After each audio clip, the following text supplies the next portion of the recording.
Ibu Larasati, ibu mertuaku yang kejam, diam-diam memasukkan sesuatu ke dalam gelasku. Pada saat tak ada seorang pun yang memperhatikan, aku menukar gelas itu dengan gelas milik Dian Pitaloka, adik suamiku.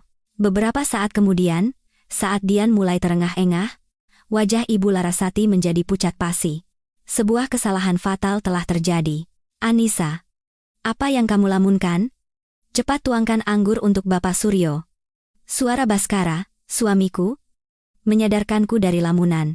Cahaya dari lampu gantung kristal di restoran mewah itu begitu menyilaukan hingga aku harus menyipitkan mata. Di atas meja panjang, 18 jenis hidangan yang turut aku siapkan tersaji dengan indah. Udara dipenuhi aroma harum jamur, truffle, dan lobster. Baik, Mas. Aku segera mengangkat gelas anggurku dan tersenyum anggun kepada Bapak Suryo Wijoyo, sang konglomerat yang duduk di ujung meja. Semoga ayah senantiasa sehat, panjang umur, dan semoga Wijaya Group kita semakin jaya dan makmur. Bapak Suryo Wijoyo mengangguk sedikit dan menyesap anggurnya seteguk. Sorot matanya tetap sulit ditebak seperti biasa, seolah-olah terus-menerus menilai sesuatu. 3 tahun lalu, saat aku menikah dan masuk ke dalam keluarga yang paling berpengaruh di dunia bisnis ini, ucapannya hanya singkat, semoga bahagia. Betapa pelitnya ia akan senyuman. Aku menenggak anggur di gelasku sampai habis. Rasa panas menjalar di tenggorokanku. Pesta makan malam keluarga yang diadakan sebulan sekali ini bagaikan siksaan panjang bagiku, dan hari ini terasa lebih sulit untuk ditanggung. Mbak Anissa, sekarang minumnya makin jago, ya? Ucap Dian Pitaloka, adik iparku yang duduk di seberang, sambil tersenyum manis. Ia mengenakan setelan, topi es, koleksi terbaru dari Chanel, kulitnya putih bersih seperti salju, berbeda dari anggota keluarga lainnya. Dian Pitaloka cenderung lebih lembut padaku, setidaknya di permukaan, tidak juga, kok. Hanya saja hari ini suasana hatiku sedang sangat baik, balasku sambil tersenyum dan meletakkan gelas. Namun, mataku terpaku pada Ibu Larasati. Ia sedang menatap gelasku dengan tatapan aneh. Perasaan dingin merayap di punggungku. Ibu Larasati, di usianya yang ke-65 tahun, merawat dirinya dengan sangat baik sehingga tampak 10 tahun lebih muda. Rambutnya disanggul rapi tanpa celah dan setelan rancangan desainer ternama yang mahal membuatnya tampak seperti boneka lilin yang dibuat dengan sangat teliti.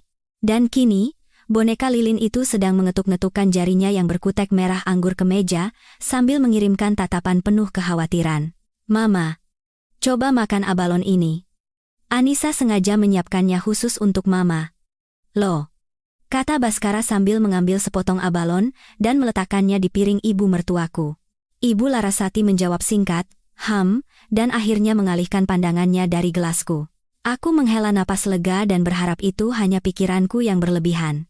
Saat makan malam berjalan separuh, anggur di gelasku habis. Tiba-tiba, Ibu Larasati bangkit dari tempat duduknya, membawa sebotol anggur dan menghampiriku. Anissa, ini Lafite Rothschild tahun 82, anggur langka. Minumlah yang banyak. Suaranya terdengar lembut secara tidak wajar. Terima kasih, Ma. Tapi biar Anissa tuang sendiri saja. Aku mengulurkan tangan untuk mengambil botol anggur, tetapi beliau memiringkan botolnya, dan pada detik itu, aku melihatnya dengan jelas. Saat beliau menuangkan anggur merah pekat ke dalam gelasku, tangannya yang satu lagi, yang tersembunyi di balik lengan bajunya, dengan akurat menaburkan sedikit bubuk putih ke dalam gelasku. Tindakan itu begitu cepat seolah hanya ilusi, tetapi jika aku tidak waspada sepanjang waktu, aku tidak akan pernah menyadarinya. Jantungku serasa jatuh dan napasku tertahan. Ayo, minumlah. Ibu Larasati tersenyum sambil menyodorkan gelas kepadaku. Di matanya, ada kilat licik yang belum pernah kulihat sebelumnya. Mama perhatian sekali, kataku, mencoba menyembunyikan tanganku yang gemetar saat menerima gelas. Aku berpura-pura akan minum, tetapi pada detik terakhir, aku sengaja menjatuhkan serbet ke lantai. Astaga! Aku pura-pura membungkuk untuk mengambil serbet dan memanfaatkan momen itu untuk dengan cepat menukar gelasku dengan gelas Dian Pitaloka yang ada di sebelahnya. Gerakan ini telah kulatih berkali-kali sebelum menikah dan masuk ke rumah ini. Dulu aku adalah kepala proyek termuda di Lembaga Riset Kimia Nasional, dan kelincahan tanganku tidak ada duanya. Mbak Nisa, ada apa? Tanya Dian Pitaloka dengan cemas. Tidak apa-apa, tidak apa-apa.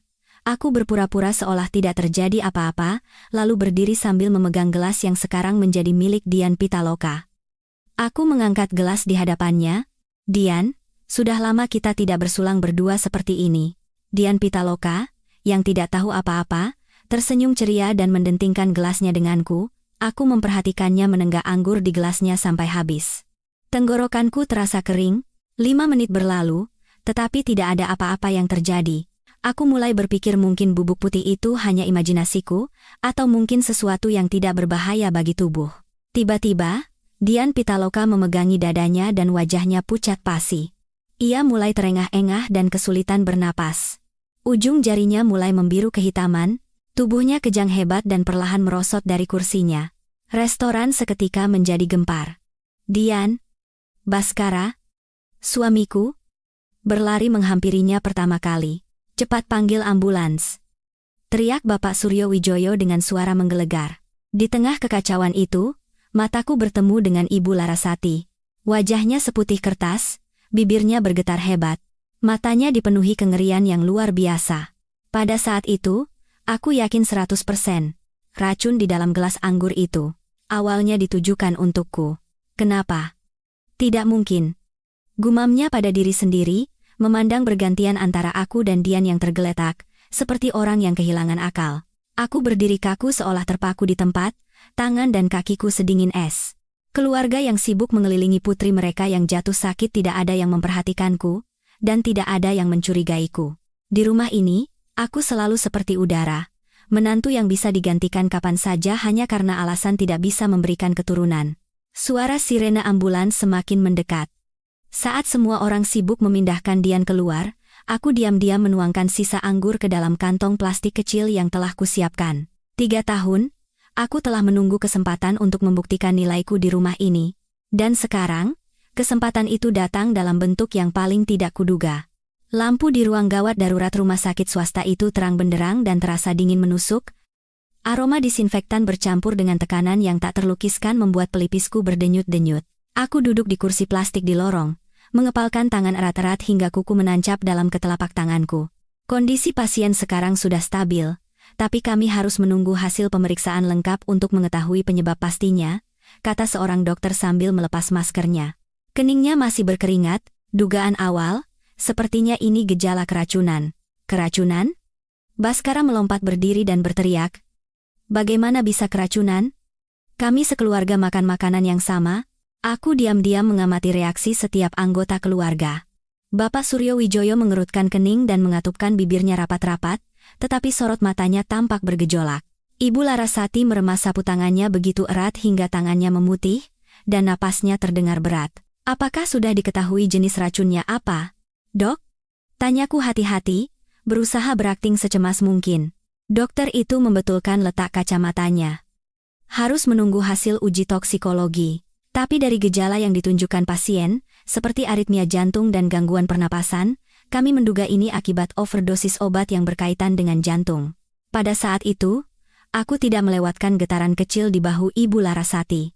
Panggil polisi, kata Bapak Suryo Wijoyo tiba-tiba. Suaranya berat dan menggema seperti guntur. Ini terjadi saat makan malam keluarga di rumah kita. Kebenarannya harus terungkap. Perutku terasa mendingin. Jika polisi dipanggil, semua orang, termasuk aku, akan diinterogasi. Haruskah aku mengakui telah menukar gelas anggur? Tetapi jika begitu, Ibu Larasati pasti akan menyangkal telah memasukkan obat dan mungkin akan menyalahkanku. Di rumah ini, siapa yang akan percaya pada ucapan orang luar sepertiku? Saya izin menelepon urusan pekerjaan sebentar, kataku, berpura-pura seolah tidak terjadi apa-apa, lalu bangkit dan berjalan ke ujung lorong. Sebenarnya, aku butuh waktu untuk berpikir tenang. Wajahku yang terpantul di cermin kamar mandi tampak pucat pasi tanpa warna. 3 tahun, dari seorang peneliti yang penuh percaya diri, aku telah menjadi apa? Menantu di keluarga konglomerat yang harus selalu waspada dan menjalani hidup dengan menyedihkan. Bahkan nyawaku sendiri harus kulindungi dengan tipu muslihat. Menukar gelas anggur, aku membuka keran dan membasuh wajahku dengan air dingin. Ingatan setahun yang lalu melintas di kepalaku, hari ketika aku kembali dari rumah sakit setelah didiagnosis mandul. Cara Ibu Larasati memandangku berubah total.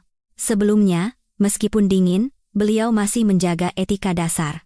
Tetapi setelah hari itu, beliau mulai menyindir di pertemuan keluarga, mengatakan menantu keluarga Anu sudah punya anak kedua, atau cucu keluarga itu sangat cerdas, dan sebagainya.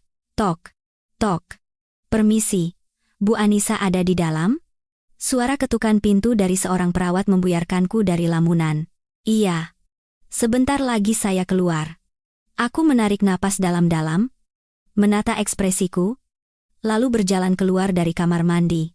2 orang polisi berseragam sudah tiba dan sedang berbicara dengan Bapak Suryowijoyo. Polisi yang lebih muda terus mencatat sesuatu di buku catatannya. Aku perlahan mendekati mereka, jantungku berdebar kencang seolah akan melompat keluar dari dada. Anda Ibu Anissa? Bukan? Polisi yang lebih tua menoleh padaku. Bisakah Anda menceritakan situasi tadi malam? Aku bisa merasakan tatapan semua orang tertuju padaku, terutama tatapan dingin menusuk seperti belati dari Ibu Larasati di belakangku. Hanya makan malam keluarga biasa, suaraku sedikit bergetar, tapi ini bukan akting.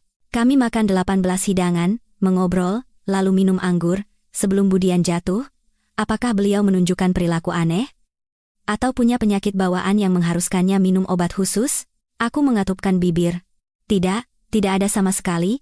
Semuanya terjadi begitu tiba-tiba. Adik saya tidak pernah sembarangan minum obat. Sela Baskara tiba-tiba. Suaranya dipenuhi kegelisahan yang belum pernah kudengar sebelumnya. Pasti ada masalah dengan makanannya. Kita semua makan makanan yang sama, tapi kenapa hanya Dian yang keracunan? Bapak Suryowijoyo menunjuk pada pokok permasalahan dengan dingin. Keheningan yang canggung menyelimuti ruangan. Kedua polisi itu saling berpandangan. Untuk menyingkirkan kemungkinan, kami perlu mengambil sidik jari semua yang hadir di sini, kata polisi muda itu. Dan jika berkenan, kami juga meminta pakaian yang Anda kenakan tadi malam.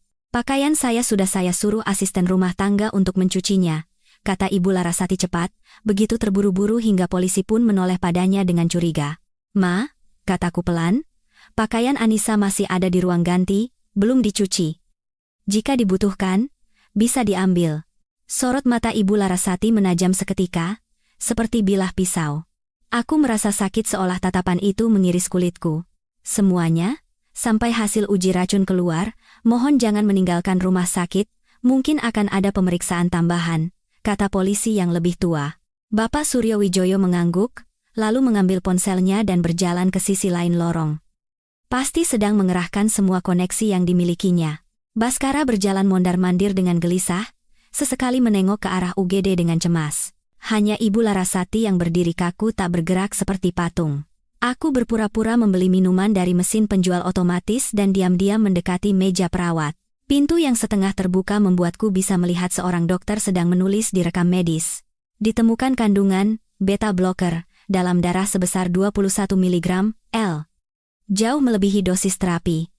Jika terlambat sedikit saja, bisa fatal. Suara dokter itu terdengar jelas saat berbicara dengan rekannya. Kring. Koin jatuh dari tanganku, menggelinding dan membentur sesuatu, menimbulkan suara nyaring. Beta blocker. Obat yang digunakan untuk mengobati tekanan darah tinggi atau aritmia jantung, jika overdosis, akan menyebabkan gejala persis seperti yang dialami Dian. Sebagai mantan peneliti kimia, aku sangat mengenal jenis obat ini. Siapa di sana? Dokter itu mengangkat kepalanya dengan cepat. Aku segera membungkuk mengambil koin dan berjalan mendekat, berpura-pura tidak tahu apa-apa. Maaf dok. Saya mau beli minum tapi mesinnya sepertinya rusak. Dokter itu mengendurkan kewaspadaannya. Di lobi bawah ada mesin lain, Bu. Terima kasih. Aku berbalik sambil memijat pelipisku, jantungku berdebar kencang. Beta blocker adalah obat resep. Jika bisa menemukan siapa yang baru saja mendapatkan resep obat ini. Ketika aku kembali ke ruang tunggu, Ibu Larasati sudah tidak ada. Baskara berkata beliau turun ke mushola di lantai bawah. Biar Anissa lihat mama sebentar. Beliau pasti sangat terkejut, kataku. Baskara hanya mengangguk dengan wajah lesu. Mushola di lantai dasar sangat sunyi. Aku mengendap-endap dan mengintip melalui jendela kecil di pintu. Di dalam, Ibu Larasati berdiri membelakangiku, sedang menelepon. Tidak mungkin salah, aku melihatnya dengan mata kepalaku sendiri. Meskipun suaranya pelan, aku masih bisa mendengar beberapa patah kata dengan jelas. Sekarang polisi sudah terlibat. Harus dibereskan. Darahku terasa membeku. Dibereskan apanya?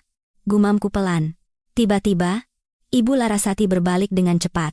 Aku segera bersembunyi di balik dinding. Beberapa detik kemudian, pintu mushola terbuka. Beliau berjalan cepat menuju lift. Aku mengikutinya dari kejauhan. Beliau masuk ke koridor khusus staf di pintu belakang rumah sakit. Di bawah cahaya remang-remang, Ibu Larasati mengeluarkan sebuah botol obat kecil dari tasnya dan dengan cepat membuangnya ke tempat sampah khusus limbah medis. Beliau melihat sekeliling, dan setelah memastikan tidak ada orang, beliau bergegas pergi. Aku menunggu sampai suara langkah kakinya benar-benar hilang, lalu mengendap-endap ke tempat sampah. Beruntung, rumah sakit memisahkan sampah dengan ketat, sehingga tempat sampah itu tidak terlalu penuh. Aku mengenakan sarung tangan karet yang selalu kubawa kebiasaan sejak menjadi peneliti dan tak lama kemudian, aku menemukan botol obat kecil itu. Labelnya sobek setengah, tapi aku masih bisa membaca kata propranolol, itu adalah obat golongan, beta bloker. Aku segera mengambil foto dengan ponselku dan mengembalikan botol itu ke tempatnya. Tiba-tiba, ponselku bergetar hingga aku hampir berteriak, panggilan dari Baskara, "Anissa, kamu di mana? Polisi mau pulang." Katanya kalau hasil tes besok keluar, mereka akan datang untuk interogasi lagi. Oh, aku di bawah. Mas, sebentar lagi naik.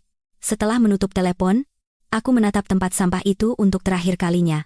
Ketika kembali ke lobi lantai 1, polisi sedang memberikan instruksi pada Bapak Suryo Wijoyo. Wajah Bapak Suryo tampak muram, sementara Baskara terlihat sangat lelah. Ibu Larasati sudah kembali menunjukkan sikap anggunnya seperti biasa, tetapi hanya aku yang menyadari sudut bibirnya yang menegang tidak wajar.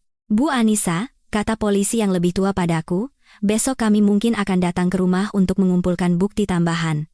Mohon ponselnya tetap aktif." Aku mengangguk dan melihat Ibu Larasati meremas sapu tangannya lebih erat lagi. Perjalanan pulang ke rumah diliputi keheningan yang menyesakan. Baskara menyetir, Bapak Suryo duduk di sebelahnya, sementara aku dan Ibu Larasati duduk di belakang. Di ruang sempit itu, aku bisa mencium aroma parfum lavendernya yang samar bercampur dengan bau keringat. Beliau ketakutan. "Ayah." Baskara akhirnya angkat bicara, "Mungkinkah ini perbuatan seseorang yang ingin menjatuhkan Wijaya Group?" Bapak Suryo tidak langsung menjawab. Aku melihat melalui kaca spion, sorot matanya yang dalam memancarkan perasaan yang tidak bisa kubaca. "Kita lihat hasil tesnya dulu." Akhirnya beliau hanya berkata begitu. Sesampainya di rumah, aku beralasan lelah dan segera naik ke kamar tidur lalu mengunci pintu. Aku membuka laptop dan langsung mencari informasi tentang propranolol. Seperti dugaanku, itu adalah obat yang digunakan untuk mengobati hipertensi dan aritmia, tetapi juga memiliki efek mengurangi kecemasan, sehingga sering diresepkan untuk pasien dengan demam panggung. Ini saja tidak bisa menjelaskan mengapa Ibu Larasati mencoba memberikannya padaku, kecuali beliau ingin merekayasa kematianku sebagai kecelakaan akibat serangan jantung mendadak karena overdosis. Kematian mendadak menantu yang tidak punya anak, meskipun tragis, di keluarga kaya mungkin tidak akan terlalu dicurigai. Kemungkinan besar tidak akan ada autopsi mendalam. Tanganku mulai gemetar. Jika aku tidak menukar gelas anggur itu, yang terbaring di ruang ICU sekarang adalah aku. Atau mungkin dalam situasi yang lebih buruk, ceklek. Suara kenop pintu yang diputar membuatku hampir melompat dari kursi. "Anissa, sudah tidur?" Itu suara Baskara. Aku cepat-cepat menutup laptop. "Belum, Mas." "Masuk saja." Ia membuka pintu, wajahnya masih tegang. "Tadi aku lihat hasil tes Dian di situs web rumah sakit." Ia berhenti sejenak. "Dokter bilang itu keracunan." Aku mengamati ekspresinya dengan cermat. "Kamu tahu sesuatu?" "Kalau saja aku tahu," jawabku. Ia tiba-tiba menaikkan suaranya. "Aku hanya khawatir. Dian itu tubuhnya lemah sejak kecil, tapi tidak pernah minum obat sembarangan." Saat ia mengucapkan kalimat ini, aku memperhatikan matanya melirik ke kanan atas secara tidak wajar. Tanda kebohongan yang jelas. Psikologi dasar 101. Mantan pacarku adalah mahasiswa psikologi cum laude, jadi aku belajar banyak hal. "Nanti polisi juga pasti akan menemukan kebenarannya," kataku pelan, hendak menyentuh bahunya. Tetapi ia menghindar. "Malam ini aku tidur di ruang kerja. Besok banyak yang harus diurus," katanya dingin, lalu pergi. Saat pintu tertutup, aku duduk termenung di tepi tempat tidur. Perasaan kesepian dan ketakutan yang begitu dalam yang belum pernah kurasakan sebelumnya menyelimutiku. Suamiku berbohong padaku. Ibu mertuaku mencoba membunuhku. Lalu ayah mertuaku? Apa perannya dalam semua ini? Aku membuka galeri foto di ponselku dan menatap foto botol obat itu. Inilah satu-satunya bukti yang kumiliki, tapi ini saja tidak cukup. Aku harus tahu mengapa Ibu Larasati mencoba membunuhku, mengapa Baskara bertingkah aneh, dan mengapa Bapak Suryo Wijoyo tidak terlihat begitu terkejut dengan insiden putrinya diracun seperti seharusnya. Di luar jendela, bulan pucat menggantung kesepian, seolah menatap dingin pada drama pembunuhan yang sedang terjadi di rumah besar ini. Aku menggenggam ponselku erat-erat dan mengambil keputusan, jika tidak ada yang bisa memberiku jawaban, aku akan mencarinya sendiri, meskipun jawaban itu akan menghancurkan pernikahanku dan semua yang pernah kumiliki. Aroma disinfektan di rumah sakit terasa lebih menyengat dari kemarin, seolah ada rahasia yang harus ditutupi. Aku menatap Dian Pitaloka yang terbaring diam di balik kaca ruang ICU. Tubuhnya dipenuhi selang, wajahnya pucat pasi hingga nyaris menyatu dengan warna spray. Hanya garis hijau di monitor EKG yang memastikan bahwa ia masih hidup. Dokter bilang tadi pagi dia sudah siuman. Suara Baskara di sampingku membuatku terkejut. Saat aku menoleh, matanya merah seperti orang yang tidak tidur semalaman. Benarkah? Syukurlah. Sudah bisa bicara? Sudah. Tapi, ia mengerutkan kening. Sepertinya dia tidak ingat kejadian semalam. Tidak ingat. Aku merasakan telapak tanganku berkeringat dan menggenggam tasku lebih erat. Apakah ini kebetulan yang terlalu dibuat-buat, atau efek samping dari obat itu? Anissa. Suara berat dari belakang.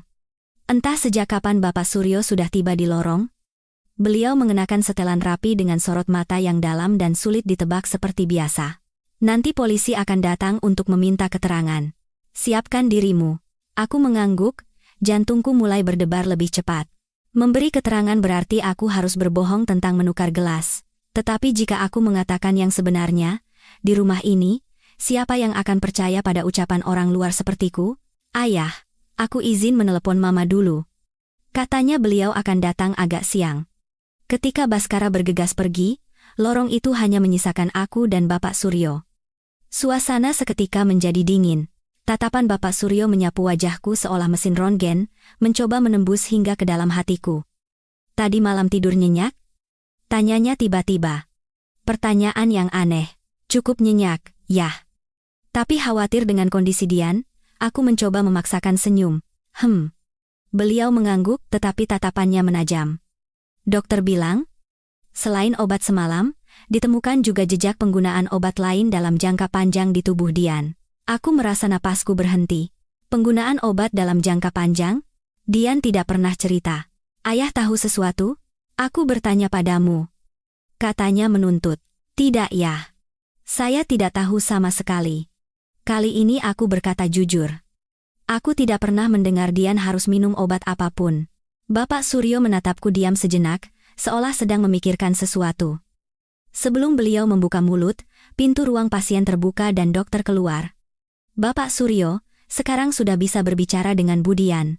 Tapi ingatannya masih bingung. Tolong hindari pertanyaan yang bisa membuatnya trauma. Aku mengikuti Bapak Suryo masuk ke dalam ruangan. Dian tersenyum lemah pada kami.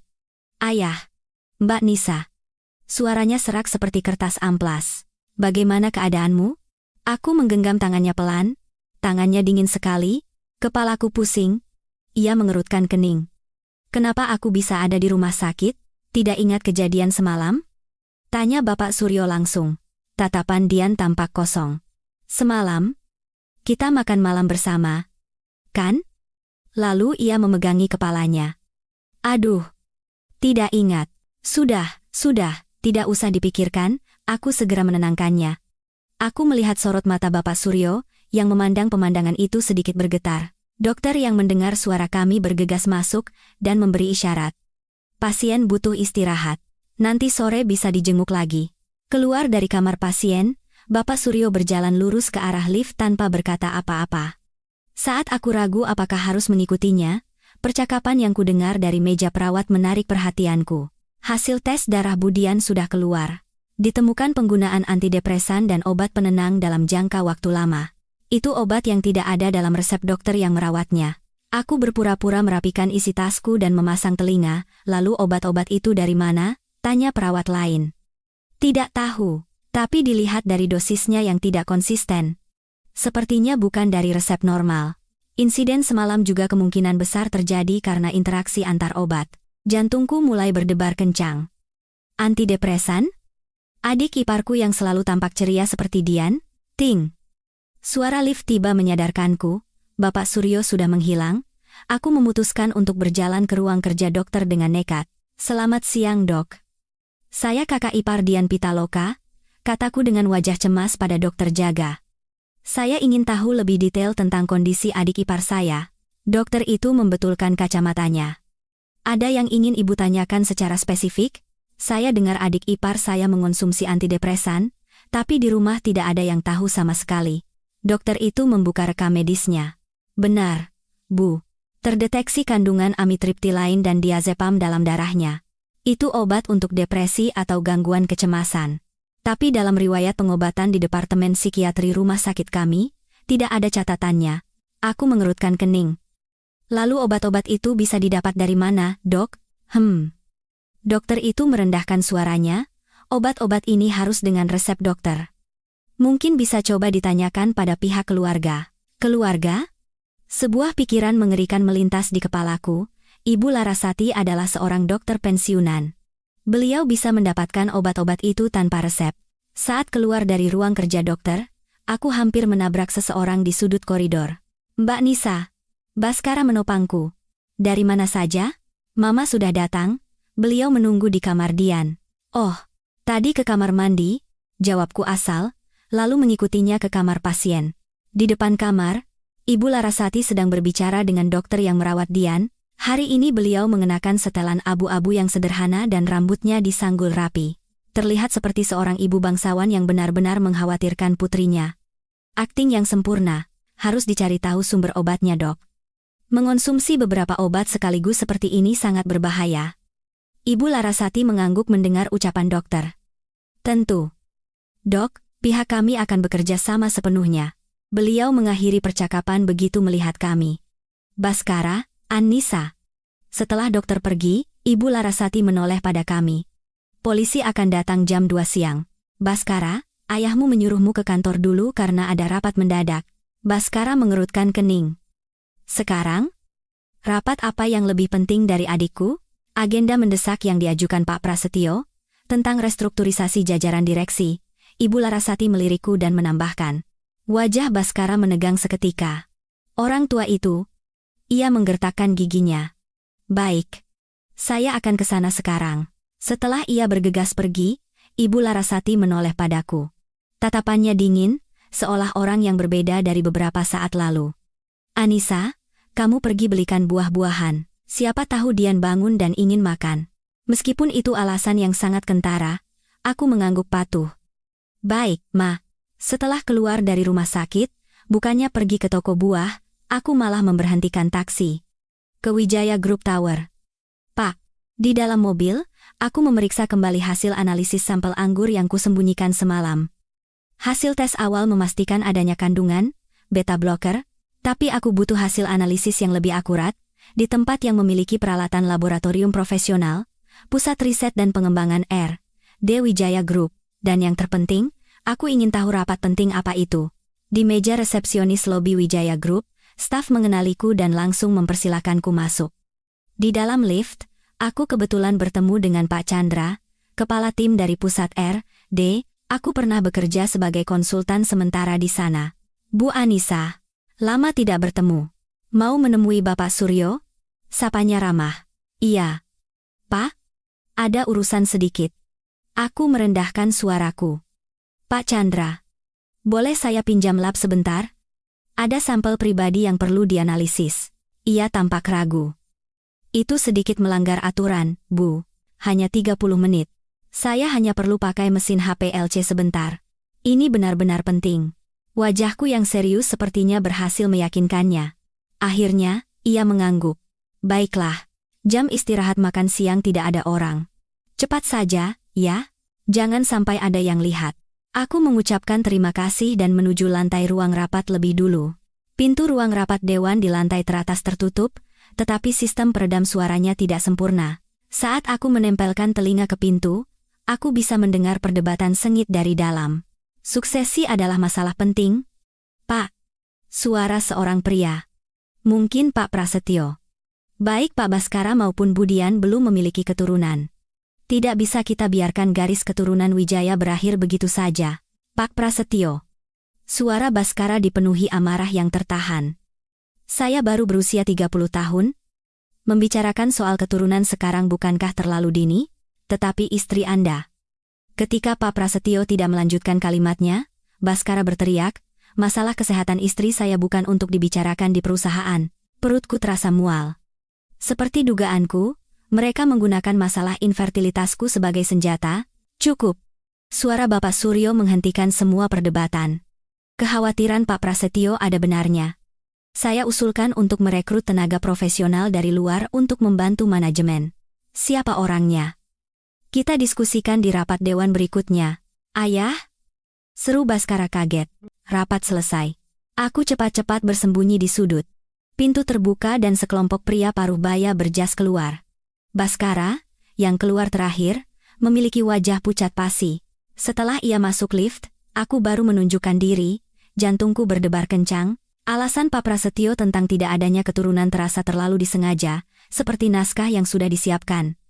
Aku teringat tatapan penuh makna dari Ibu Larasati. Mungkinkah semua ini adalah rencananya? Menyingkirkanku lebih dulu, membuat posisi Baskara, putranya sendiri, menjadi lemah, lalu setelah itu, jam istirahat makan siang tiba. Aku menuju pusat R&D sesuai rencana. Pak Chandra sudah membukakan pintu lab sesuai janji. 30 menit lagi staf akan kembali. Jangan tinggalkan jejak, ya. Aku segera mengeluarkan sampel dan mengoperasikan mesin HPLC dengan cekatan. Saat mesin berbunyi mendengung, otakku juga bekerja cepat. Dian Pitaloka mengonsumsi antidepresan dalam waktu lama tapi keluarga tidak tahu. Ibu Larasati adalah dokter pensiunan yang bisa mendapatkan obat tanpa resep, dan Pak Prasetyo tiba-tiba mengangkat isu keturunan untuk menekan Baskara. Potongan-potongan puzzle ini pasti saling berhubungan. Hasil analisis keluar dengan cepat. Di dalam anggur, terdeteksi propranolol dengan konsentrasi tinggi, seperti dugaan. Jumlahnya jauh melebihi dosis terapi. Tetapi yang lebih mengejutkan adalah, terdeteksi juga kandungan kecil benzodiazepin, golongan obat yang sama dengan diazepam yang ditemukan di darah Dian. Ini bukan kebetulan, kemungkinan besar. Ibu Larasati tidak hanya melakukannya semalam, tetapi telah memberikan obat pada Dian dalam waktu lama. Aku segera membereskan jejak eksperimen dan meninggalkan lab.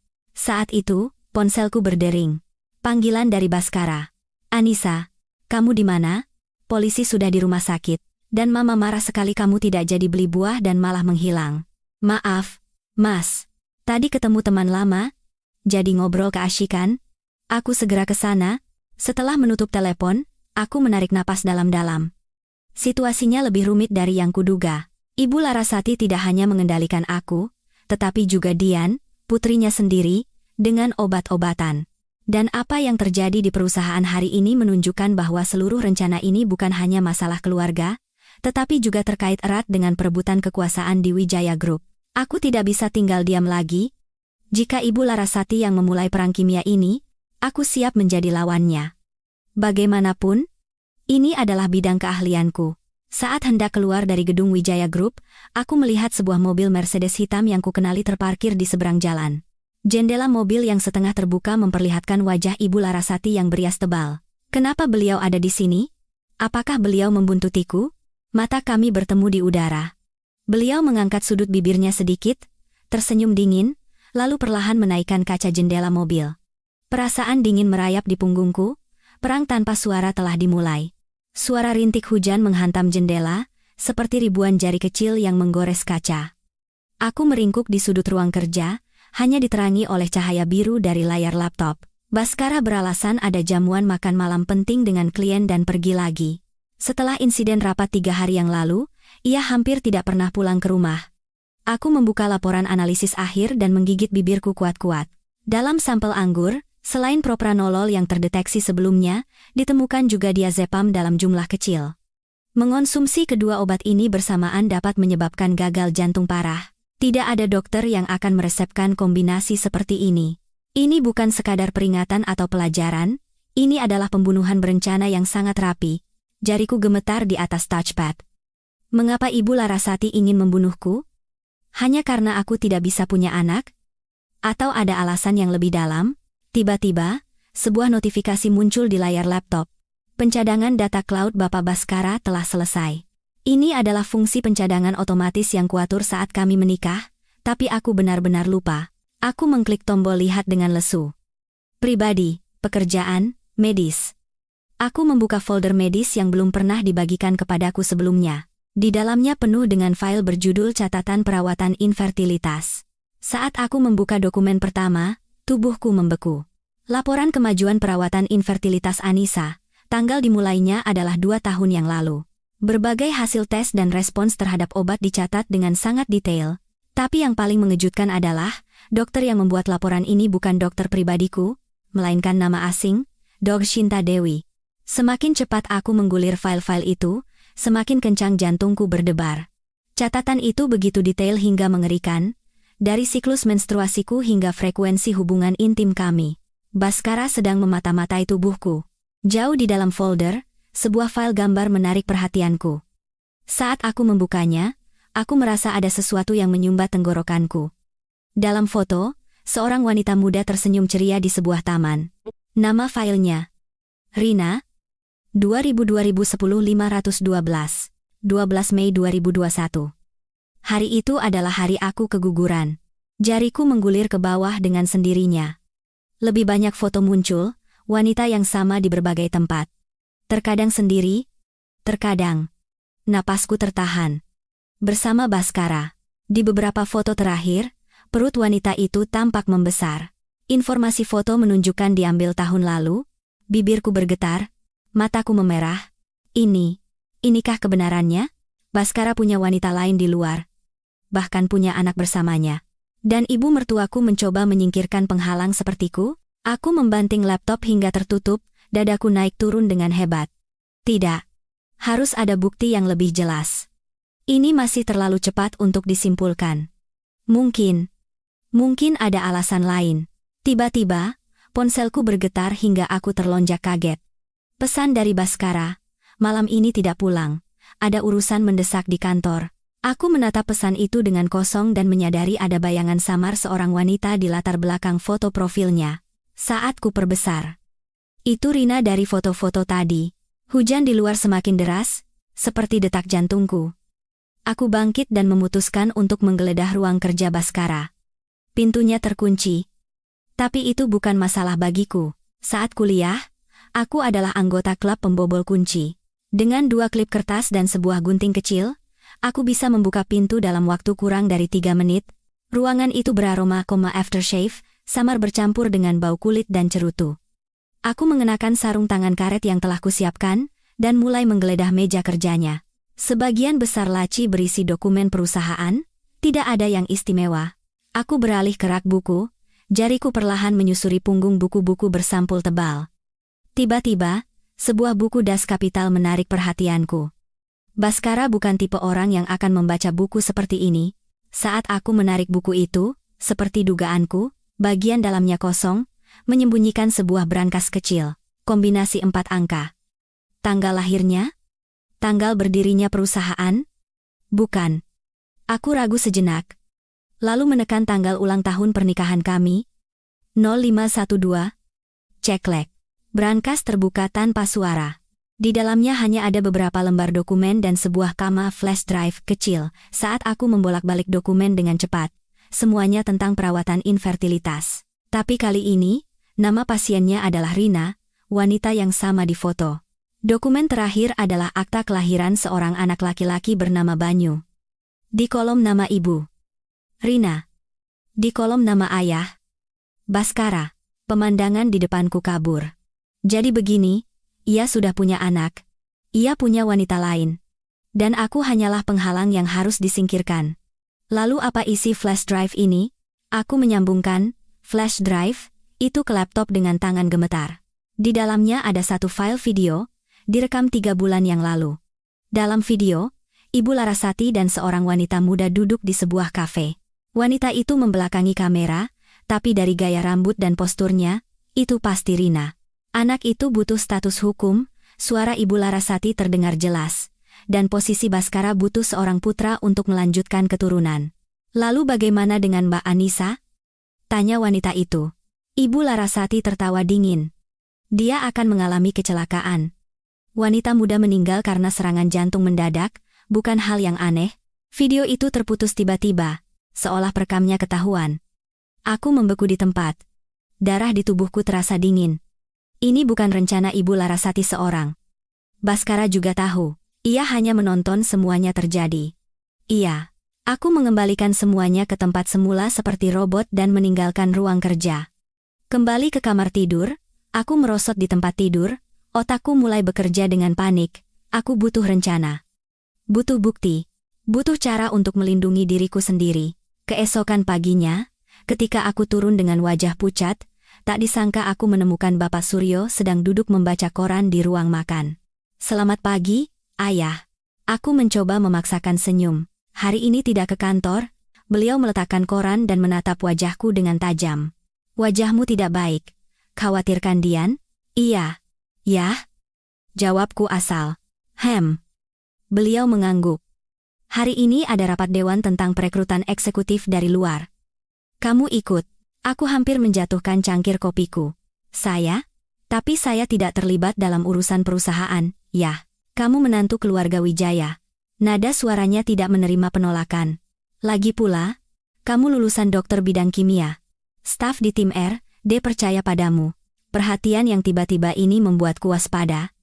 Bapak Suryo bukan orang yang melakukan sesuatu tanpa tujuan. Baik, Ayah, aku menerima dengan patuh. Tetapi dalam hati aku menimbang-nimbang, apakah ini sebuah kesempatan? 2 jam kemudian, aku mengenakan setelan paling formal yang kupunya dan melangkah masuk ke ruang rapat Dewan Direksi Wijaya Group. Lebih dari 20 anggota Dewan sudah duduk di tempat masing-masing. Baskara duduk di sebelah kanan ayahnya, dengan wajah tegang. Pak Prasetyo, si tua bangka berambut putih, sedang berpidato. Wijaya Group butuh darah baru. Ia mengetuk meja. Saya mengusulkan untuk mengundang Bapak Jonathan Wang sebagai CEO. Beliau sangat berpengalaman dalam mengelola perusahaan multinasional. Aku duduk diam di sudut, mengamati reaksi para peserta rapat. Bapak Suryo tetap tanpa ekspresi. Baskara jelas menahan amarah. Beberapa anggota dewan tampaknya sudah terpengaruh oleh Pak Prasetyo dan sedang berbisik-bisik. Saya menganggap ini sebagai mosi tidak percaya pada keluarga Wijaya. Baskara melompat berdiri dan berteriak. Kita voting saja, Pak Ketua, ejek Pak Prasetyo. Bisnis adalah medan perang, bukan tempat menggunakan emosi. Lihat saja harga saham terakhir. Tiba-tiba, semua mata tertuju padaku. Setelah berita tentang masalah kesehatan Bu Anissa menyebar. Masalah kesehatanku? Mereka menggunakan isu kemandulanku sebagai senjata untuk menyerang Baskara. Saya punya pendapat berbeda. Aku angkat bicara dengan tenang, suaraku lebih dingin dari yang kuduga. Yang dibutuhkan perusahaan saat ini bukanlah merekrut orang luar, melainkan meningkatkan investasi dalam riset dan pengembangan. Keheningan menyelimuti ruang rapat. Tidak ada yang menyangka aku akan bicara. Oh? Pak Prasetyo mengangkat alis. Sepertinya Bu Anissa punya ide bagus. Aku bangkit dan berjalan ke depan proyektor. Daya saing utama Wijaya Pharma adalah inovasi, namun dalam 2 tahun terakhir, porsi investasi R&D kita turun 37%, sementara kompetitor gencar memasuki pasar obat kanker. Aku menampilkan data di layar. Saya rasa kita harus merestrukturisasi tim R&D dan memfokuskan sumber daya pada pengembangan obat kanker yang ditargetkan, bukan saatnya merekrut orang luar. Ini adalah data yang kusiapkan semalaman, awalnya hanya untuk mengalihkan perhatian, tapi tidak kusangka akan terpakai. Anissa. Baskara mengerutkan kening. Ini bukan urusanmu, anak ini benar. Bapak Suryo angkat bicara. Semua orang di ruangan itu terdiam. Pak Prasetyo. Usulan itu ditunda. Anissa, setelah rapat selesai, temui saya di ruangan saya. Setelah rapat berakhir, Baskara mencengkeram pergelangan tanganku. Apa maumu sebenarnya? Hanya mengatakan yang sebenarnya. Aku menyentakkan tanganku. Kamu mau menyerahkan perusahaan ini pada orang luar. Matanya bergetar dengan ekspresi yang rumit. Kamu tidak mengerti hubungan rumit di sini. Ruang kerja Bapak Suryo luas dan terang. Di luar jendela kaca besar, pemandangan kota terlihat jelas. Beliau mempersilakanku duduk dan langsung bertanya, apa yang kamu tahu? Jantungku serasa jatuh. Tentang apa? Yah? Jangan pura-pura tidak tahu. Tatapannya yang tajam seolah menembus diriku. Tadi malam kamu melihat dokumen Baskara? Kan? Punggungku terasa dingin. Bagaimana beliau tahu? Apakah ada kamera tersembunyi di ruang kerja? Tentang anak itu, dan tentang istriku yang mencoba menyingkirkanmu, kata Bapak Suryo dingin. Ucapan yang belak-belakan itu membuatku sadar bahwa beliau tahu segalanya dan menerima situasi ini dengan tenang. Ayah, urusan keluarga Wijaya lebih rumit dari yang kau kira, potongnya. Ibu mertuamu memang bermasalah. Tapi ingat satu hal, kepentingan keluarga di atas segalanya. Bahkan pembunuhan? Tanyaku balik. Sorot mata Bapak Suryo menjadi garang. Orang pintar tahu kapan harus diam. Kamu punya dua pilihan. Pergi diam-diam dan terima uang pesangon, atau tetap di sini dan terima keputusan keluarga tanpa protes. Aku mengepalkan tangan, kuku menancap di telapak tanganku. Dan jika saya memilih jalan ketiga, membuktikan nilai saya untuk mendapatkan hak suara. Seperti, menyingkirkan Pak Prasetyo yang menjadi duri dalam daging bagi ayah, aku menatap matanya lekat-lekat. Bapak Suryo tertawa. Suara tawanya membuatku merinding. Menarik. Aku beri kau waktu 1 minggu. Keluar dari ruang kerjanya, bajuku basah oleh keringat dingin. Aku telah memulai permainan yang berbahaya, tapi aku tidak punya pilihan lain.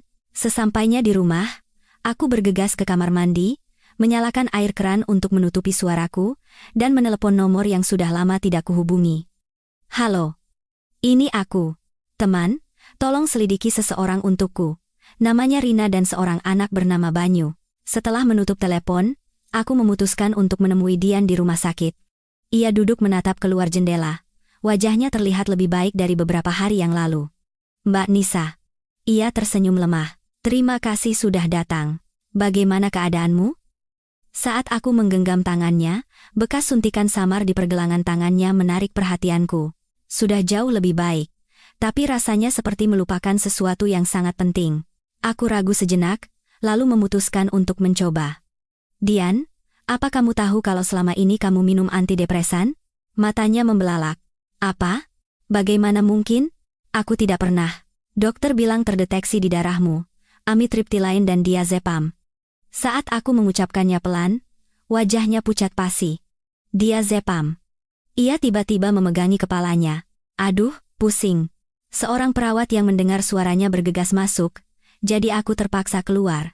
Tapi sebelum pintu tertutup, aku melihat Dian diam-diam memberiku isyarat tangan.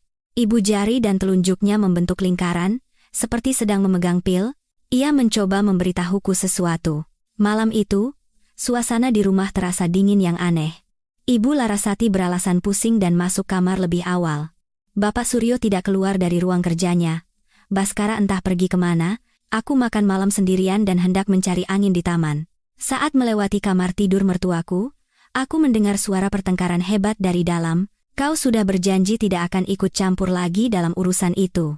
Aku bisa merasakan amarah yang tertahan dari Bapak Suryo. Itu putriku, teriak Ibu Larasati. Apa aku harus diam saja melihatnya hancur di depan mataku? Dian bukan putrimu. Kata-kata Bapak Suryo meledak seperti bom. Dia anak Eun-yong. Kau lupa perjanjian kita hari itu? Aku membeku di tempat, jantungku berdebar kencang seolah akan copot. Dian bukan putri kandung Ibu Larasati? Jaga mulutmu. Ibu Larasati menjerit histeris. Aku membesarkannya selama 20 tahun. Tapi kau malah sibuk dengan anak rendahan itu. Cukup, teriak Bapak Suryo. Kalau kau terus bicara sembarangan, kita semua akan hancur. Termasuk anak itu. Suara barang pecah terdengar, diikuti oleh tangisan meraung-raung dari Ibu Larasati. Aku cepat-cepat lari dari sana, otakku kacau balau. Jika Dian bukan putri kandung, lalu ia anak siapa? Siapa Eun-yong? Dan anak itu maksudnya Baskara? Atau Banyu? Kembali ke kamar, ponselku bergetar. Pesan dari temanku. Informasi tentang Rina. Usia 27 tahun, perawat di RS Jakarta Internasional. Anaknya, Banyu, lahir Agustus tahun lalu. Di akta kelahiran, nama ayah Baskara. Dan ibunya, Dor, Shinta Dewi, adalah seorang psikoterapis. Dok Shinta Dewi. Dokter yang menandatangani catatan perawatan infertilitasku. Ibu Rina adalah seorang psikoterapis, dan Ibu Larasati adalah dokter penyakit dalam pensiunan. Semua potongan puzzle mulai menyatu. 2 dokter berkolusi untuk merekayasa infertilitasku, dan mungkin juga kematianku. Dan besok, Aku harus kembali melangkah ke pusat jaring laba-laba yang ditenun dengan begitu rapi ini. Tapi kali ini, aku bukan lagi ngengat yang akan dimangsa dengan mudah. Aku membuka laci dan mengeluarkan sebuah botol obat kecil. Jimat terakhir yang diam-diam kuambil dari lab untuk melindungi diriku dalam situasi terburuk. Pukul 5 pagi, saat fajar mulai menyingsing, aku mengenakan trench coat dan bersembunyi di balik semak-semak di seberang gerbang rumah keluarga suamiku, menatap gerbang dengan tajam. Pertengkaran mertuaku semalam dan isyarat tangan misterius Dian membuatku tidak bisa tidur. Akhirnya, mobil Mercedes hitam keluarga Wijaya perlahan keluar dari gerbang. Jendela yang setengah terbuka memperlihatkan profil Ibu Larasati. Hari ini beliau mengenakan setelan krem dan rambutnya disanggul rapi tanpa celah, seolah akan menghadiri acara penting. Aku menyalakan mobil kecil yang kuparkir di pinggir jalan dan mengikutinya, menjaga jarak aman. Mobil ini kusewa diam-diam atas nama Kirana, temanku. Tidak ada yang tahu keberadaannya. Mercedes itu tidak menuju rumah sakit atau pusat kota, tetapi masuk ke jalan tol lingkar luar, menuju pinggiran kota. Rute yang sangat berbeda dari biasanya. Aku menggenggam setir erat-erat, jantungku berdebar kencang. 1 jam kemudian, Mercedes itu berbelok ke sebuah kompleks perumahan villa mewah. Setiap rumah berjarak cukup jauh, tampaknya sangat mengutamakan privasi. Mobil Ibu Larasati berhenti di depan sebuah villa putih 3 lantai.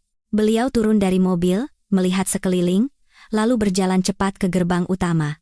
Aku segera memarkir mobilku di tikungan dan mengambil foto eksterior serta alamat villa itu dengan ponsel. Anehnya, Ibu Larasati tidak menekan bel atau mengeluarkan kunci. Pintu terbuka dari dalam, dan seorang wanita mengenakan jas laboratorium putih berdiri di ambang pintu. Terlalu jauh untuk melihat wajahnya, tetapi aku melihat mereka bertukar beberapa patah kata, lalu Ibu Larasati masuk. Aku ragu apakah harus mendekat. Keamanan kompleks ini sangat ketat. Jika aku masuk sembarangan, bisa berbahaya. Saat sedang berpikir, ponselku bergetar. Pesan dari kucing malam, teman, hacker, ku. Info Door Shinta Dewi ditemukan. Usia 62 tahun. Sebelum pensiun, Wakil Direktur Pusat Kesehatan Jiwa Jakarta, spesialis gangguan kepribadian. Putrinya bernama Rina. Yang menarik, dalam riwayat medisnya selama 20 tahun terakhir, ada pasien bernama Larasati. Aku menatap pesan itu dengan tajam. Jariku gemetar. Ibu Larasati pernah menjadi pasien Door Shinta? Kalau begitu, hubungan mereka lebih dari sekadar besan. 2 jam kemudian, pintu villa terbuka lagi. Kali ini, bukan hanya Ibu Larasati, tetapi juga wanita berjas lab putih kemungkinan besar Door Shinta keluar bersama. Keduanya naik ke mobil Mercedes bersama. Aku menunduk dan menunggu mobil mereka menjauh, lalu mengikutinya. Tujuan kali ini adalah sebuah klinik pribadi bernama Klinik Psikoterapi Shinta Dewi di pusat kota. Setelah keduanya masuk ke klinik, aku mencari tempat duduk di dekat jendela sebuah kafe di seberang. Dari balik kaca, aku bisa melihat pintu masuk klinik. Kucing malam mengirim pesan lagi. Berhasil dapat sebagian rekam medis Ibu Larasati. Sedang mendekripsi bagian yang terenkripsi. Dugaan awal, menderita gangguan kepribadian paranoid dengan kebutuhan kontrol yang ekstrem. Sudah lama menjalani pengobatan, dalam laporan asesmen terakhir, dikategorikan sebagai risiko tinggi. Aku menyesap kopi yang sudah dingin. Rasa pahit tertinggal di lidah. Seorang ibu mertua dengan gangguan jiwa parah, seorang terapis spesialis gangguan kepribadian, dan putrinya seorang perawat yang sampai punya anak dengan suamiku. Kombinasi yang sempurna hingga mengerikan. Tiba-tiba, ponselku berdering. Penelepon? Baskara. Halo? Kamu di mana? Suaranya penuh kekesalan. Ayah memanggil rapat. Di luar, beli sesuatu sebentar. Aku segera ke sana, jawabku setenang mungkin. Cepat. 30 menit lagi kita bertemu di kantor. Ia menutup telepon begitu saja. Aku menatap klinik itu untuk terakhir kalinya dan memutuskan untuk kembali ke kantor terlebih dahulu. Aku sudah mengumpulkan cukup banyak petunjuk. Saatnya untuk mencerna informasi. Ruang rapat Wijaya Group terasa berat. Bapak Suryo duduk di ujung meja. Baskara dan beberapa eksekutif duduk di kedua sisinya. Aku masuk diam-diam dan duduk di sudut. Persetujuan obat baru kita terhambat lagi, Pak. Pada tahap uji klinis, BPOM meminta data keamanan tambahan, lapor Direktur R. D. Jika peluncurannya terlambat, kita akan kalah saing. Kompetitor sudah selangkah di depan. Bapak Suryo mengerutkan kening. Bolehkah saya mengusulkan sesuatu? Aku angkat bicara. Semua mata menoleh padaku, termasuk tatapan kaget dari Baskara. Katakan. Perintah Bapak Suryo singkat. Ubah strategi. Ajukan persetujuan di pasar Asia terlebih dahulu, sambil melakukan uji klinis multinegara secara bersamaan. Dengan cara ini, kita bisa menguasai sebagian pasar lebih dulu tanpa mengganggu rencana peluncuran global. Keheningan menyelimuti ruangan. Mata Direktur R.D. berbinar. Itu ide yang sangat bagus, Pak. Bapak Suryo menatapku lekat-lekat, seolah sedang memikirkan sesuatu. Kamu tahu tentang prosedur perizinan obat? Tesis doktor saya tentang strategi perizinan obat internasional. Jawabku tenang, tetapi jantungku berdebar kencang. Ini adalah pertama kalinya aku menunjukkan nilaiku dalam pengambilan keputusan bisnis. Setelah rapat berakhir, Bapak Suryo menahanku. Besok ada makan malam dengan kepala BPOM? Kamu ikut. Wajah Baskara di sebelahnya menegang. Ayah, Anissa, kita sudah sepakat dia tidak akan ikut campur urusan perusahaan. Mulai sekarang, dia akan ikut campur, potong Bapak Suryo, lalu menoleh padaku. Malam ini makan malam di rumah. Ada hal penting yang mau dibicarakan? Aku mengangguk. Baskara mengepalkan tangan dan menggertakkan giginya. Ia marah. Kenapa? Karena aku mendapat pengakuan dari ayahnya. Kembali ke ruang kerja, Baskara menutup pintu dan bertanya dengan wajah menakutkan. Apa maumu sebenarnya? Tiba-tiba ikut campur urusan kantor, mencari muka pada ayah. Apa yang kau inginkan? Ia mendekatiku. Aku mundur hingga punggungku membentur dinding. Aku hanya memberikan saran sebagai seorang ahli. Kamu tidak ingin perusahaan menjadi lebih baik? Jangan main-main denganku. Ia mencengkeram pergelangan tanganku dengan kasar. Dengar baik-baik. Minggu depan kita ada janji dengan spesialis fertilitas di Mayo Clinic di Amerika. Mataku membelalak.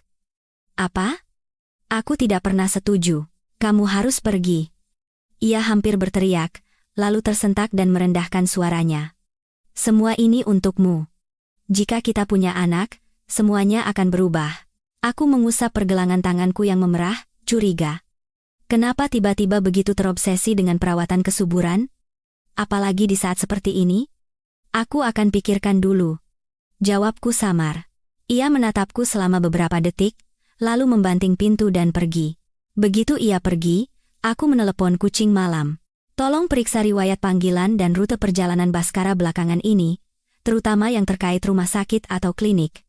Sudah kuperiksa, suara kucing malam penuh percaya diri. 3 bulan terakhir, setiap Rabu sore, dia pergi ke klinik Shinta Dewi. Riwayat panggilannya juga sering ke wanita bernama Rina. Rabu sore, hari di mana Baskara bilang ia pergi main golf. Dadaku terasa sesak.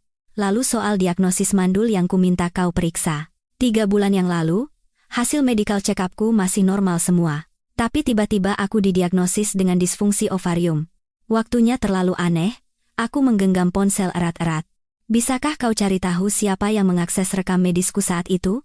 Dari log system. Dok Shinta Dewi mengakses semua data medical check-up-mu dengan alasan untuk penelitian. Pemandangan di depanku menjadi gelap. Dokter, Shinta, dokter pribadi Ibu Larasati dan ibu dari Rina, mengakses rekam medisku, dan setelah itu aku divonis mandul.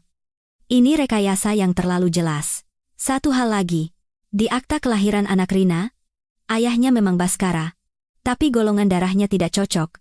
Aku meretas database rumah sakit. Golongan darah asli anak itu AB, sementara Baskara O. Aku hampir menjatuhkan ponsel. Tidak mungkin. Orang bergolongan darah O tidak mungkin punya anak bergolongan darah AB. Secara biologis, itu mustahil. Kecuali Baskara bukan ayah kandungnya. Kalau begitu, mengapa mereka harus memalsukan akta kelahiran? Mengapa Baskara harus mengakui anak yang bukan anaknya sebagai anaknya? Setelah jam kerja, aku beralasan akan menjenguk Dian dan pulang terpisah dari Baskara.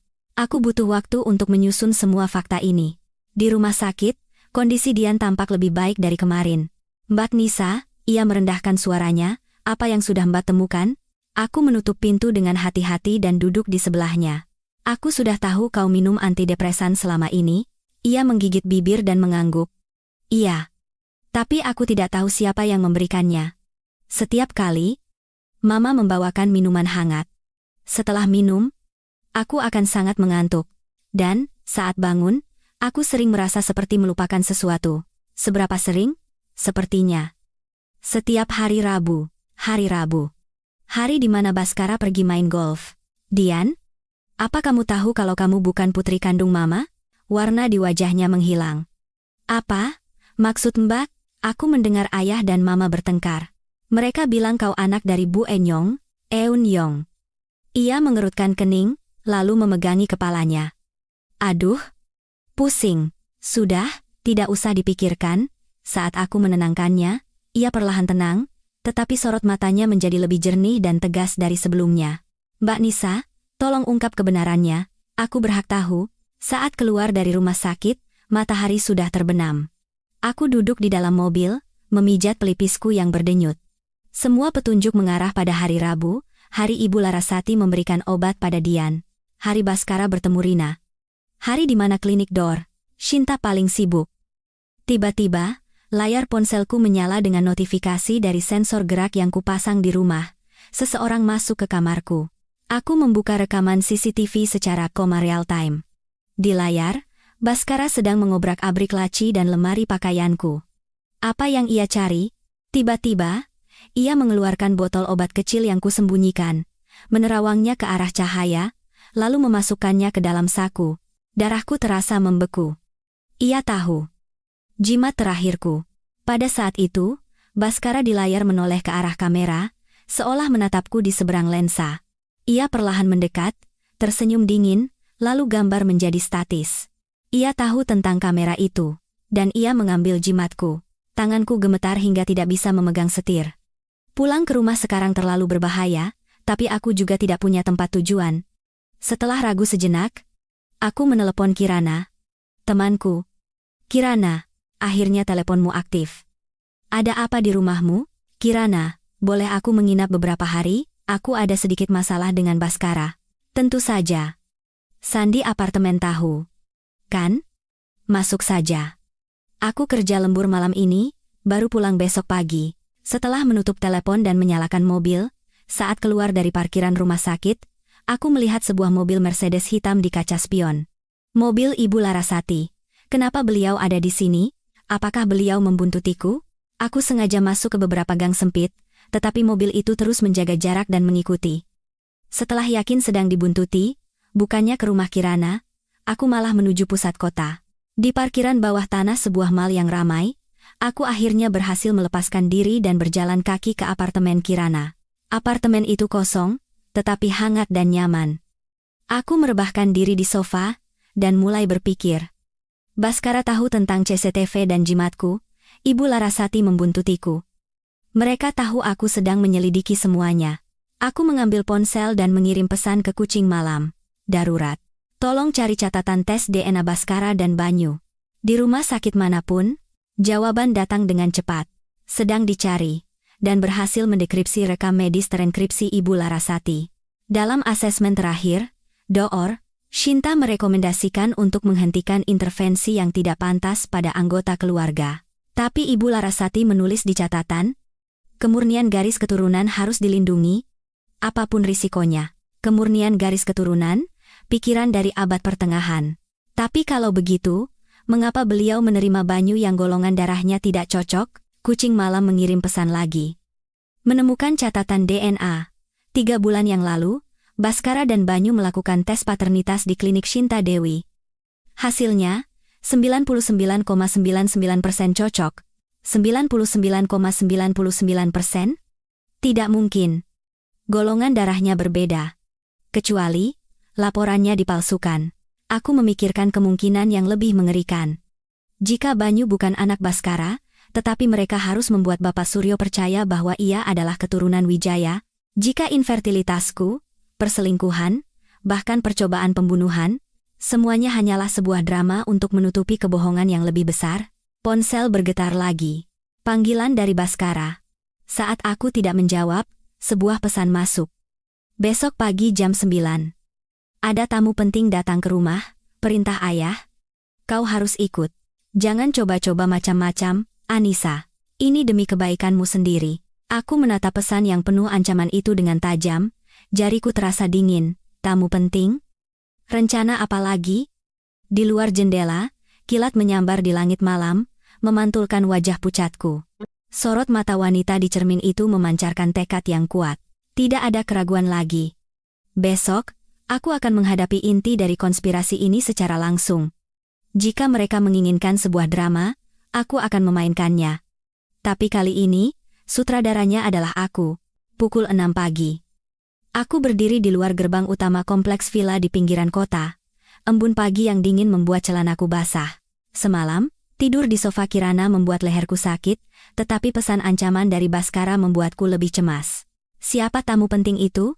Mengapa aku harus ikut? Masih ada 3 jam sebelum pukul 9. Cukup waktu untuk menjelajahi villa ini, tempat di mana Ibu Larasati dan Dor Shinta bertemu kemarin, dan tempat yang Bhaskara klaim sebagai lapangan golf setiap hari Rabu. Keamanan kompleks villa ini lebih longgar dari yang kuduga. Pagi-pagi begini, satpamnya sedang mengantuk. Aku mengenakan wig dan kacamata hitam, membawa tas kurir, dan berjalan masuk dengan percaya diri. Villa putih itu tampak sunyi di bawah sinar mentari pagi. Saat berjalan ke taman belakang, aku menemukan jendela ventilasi dapur terbuka setengah. Beruntung tubuhku kecil, jadi aku bisa masuk dengan mudah. Dapur itu bersih. Kulkas penuh dengan bahan makanan.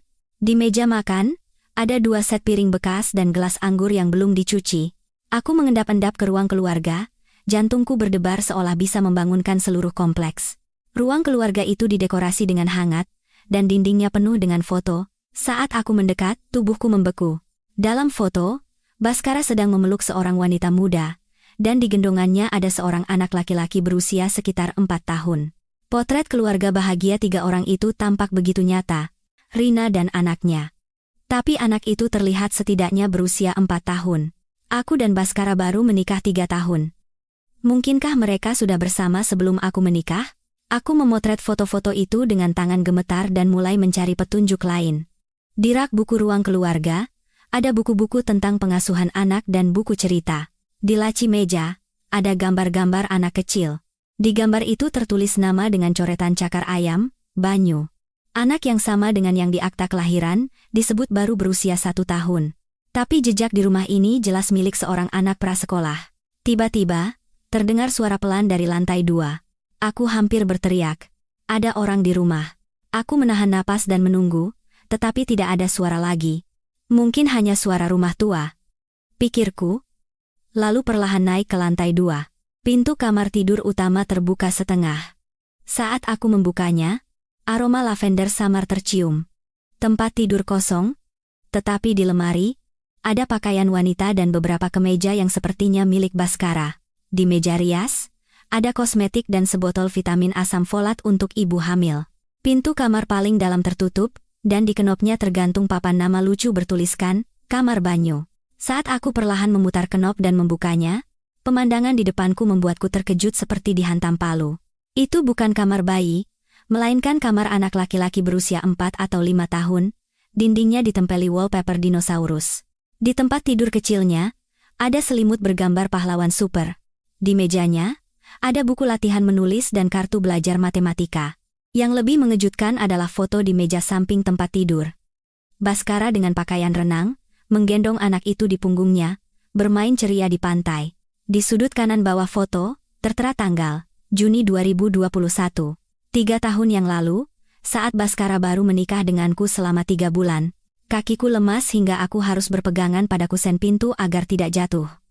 Semua petunjuk menyatu.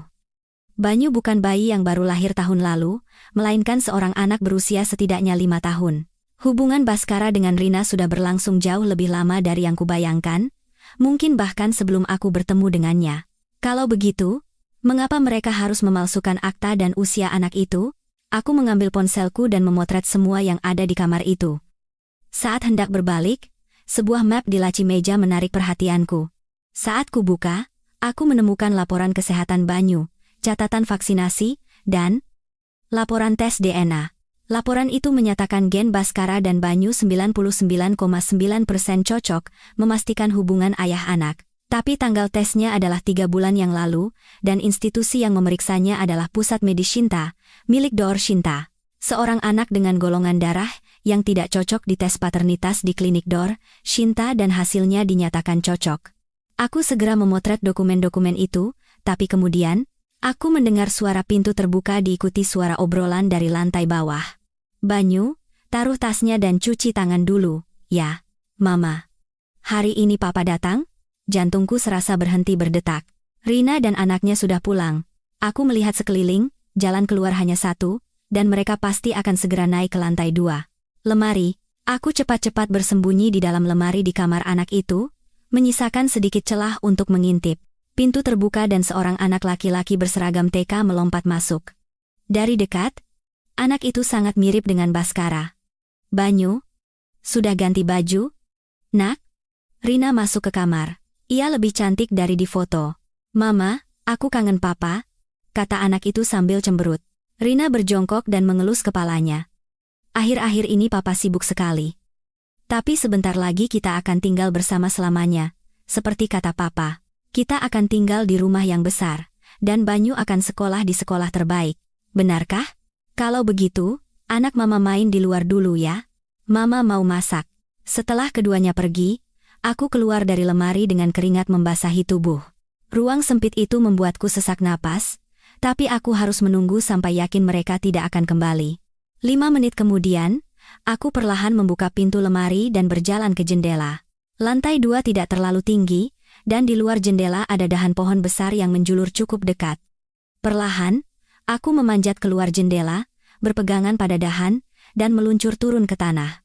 Lututku lecet. Tapi aku tidak merasakan sakit. Aku berlari ke depan villa dan mengambil beberapa foto eksterior lagi. Tiba-tiba, ponselku terlepas dari saku celana dan jatuh ke lantai batu. Yang lebih mengerikan dari layar yang retak adalah Rina, yang mendengar suara itu, menjulurkan kepalanya dari jendela dapur. Siapa itu? Aku bahkan tidak sempat mengambil ponselku dan langsung berbalik lari. Aku mendengar teriakan kaget Rina dan suara pintu terbuka dari belakang. Tapi aku terus berlari keluar gerbang kompleks. Satpam yang terbangun menatapku bingung tapi tidak menghentikanku. Aku melompat ke mobil yang terparkir di pinggir jalan dan menginjak gas dalam-dalam. Di kaca spion, aku melihat Rina berdiri di gerbang masuk, memegang sesuatu di tangannya, ponselku. Dia pasti melihat foto pernikahanku dengan Baskara di layar. Habislah sudah. Identitasku terbongkar. Aku bergegas kembali ke rumah Kirana dan menggunakan laptop cadangan untuk terhubung ke cloud, memeriksa apakah foto-foto yang baru saja kuambil sudah tersinkronisasi. Beruntung, sebagian besar foto, termasuk laporan DNA, sudah terunggah. Saat ku perbesar laporan itu, aku melihat tulisan kecil di bagian bawah. Waktu pengambilan sampel, 15 Maret 2023, 14,30. 3 bulan yang lalu.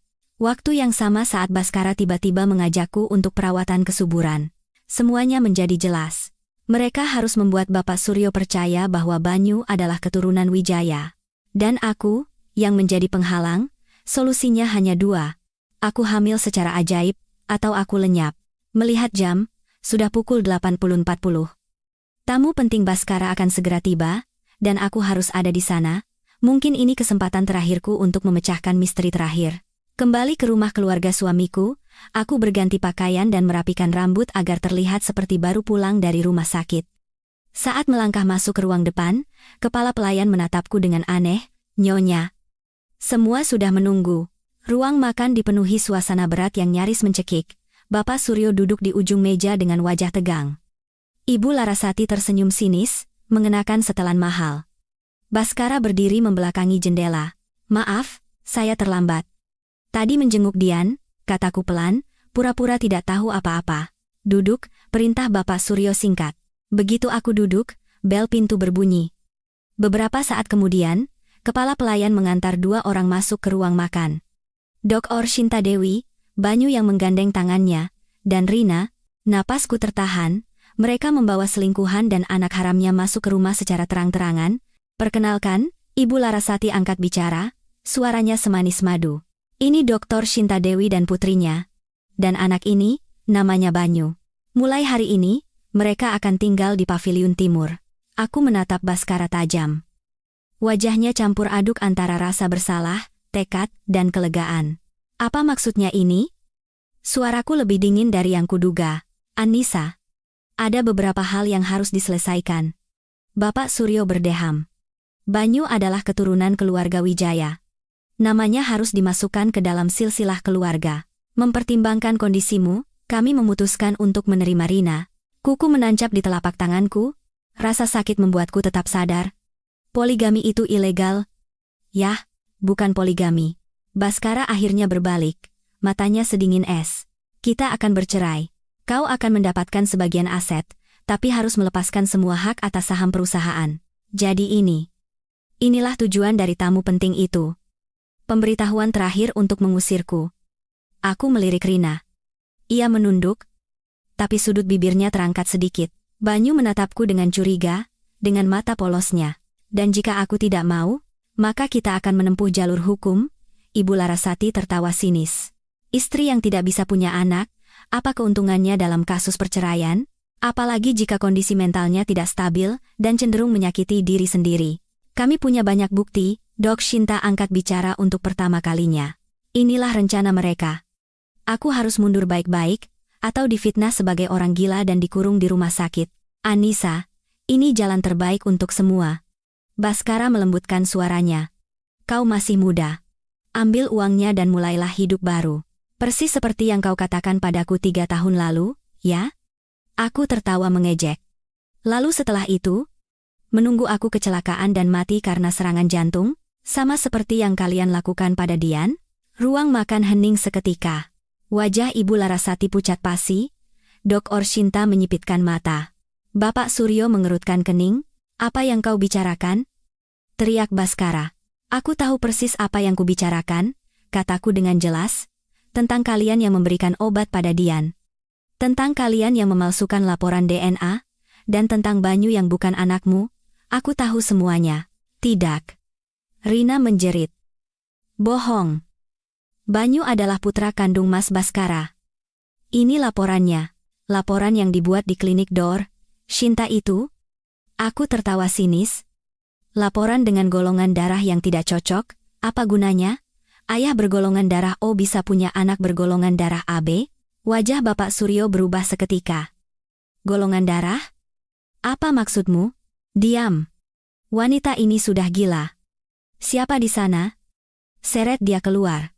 Saat Ibu Larasati berteriak, 2 orang pengawal muncul entah dari mana dan mencengkeram kedua lenganku. Ayah. Mas Baskara menipu ayah. Banyu bukan keturunan Wijaya. Tiba-tiba, sebuah sapu tangan basah dibekapkan ke mulut dan hidungku. Bau bahan kimia yang menyengat. Kesadaranku mulai memudar. Hal terakhir yang kulihat adalah ekspresi berpikir Bapak Suryo dan sorot mata penuh ketakutan dari Baskara. Saat aku sadar, aku sudah berada di tempat tidur di kamarku. Kepalaku sakit serasa mau pecah. Di luar jendela, hari sudah gelap, dan lampu kamar tidak dinyalakan. Saat mencoba bangkit, kakiku lemas hingga hampir jatuh. Pintunya terkunci, ponsel dan laptopku hilang. Jendela juga dikunci dengan gerendel khusus, hanya bisa dibuka sedikit untuk ventilasi. Aku dikurung. Di meja samping tempat tidur, ada selembar dokumen dan sebuah pulpen.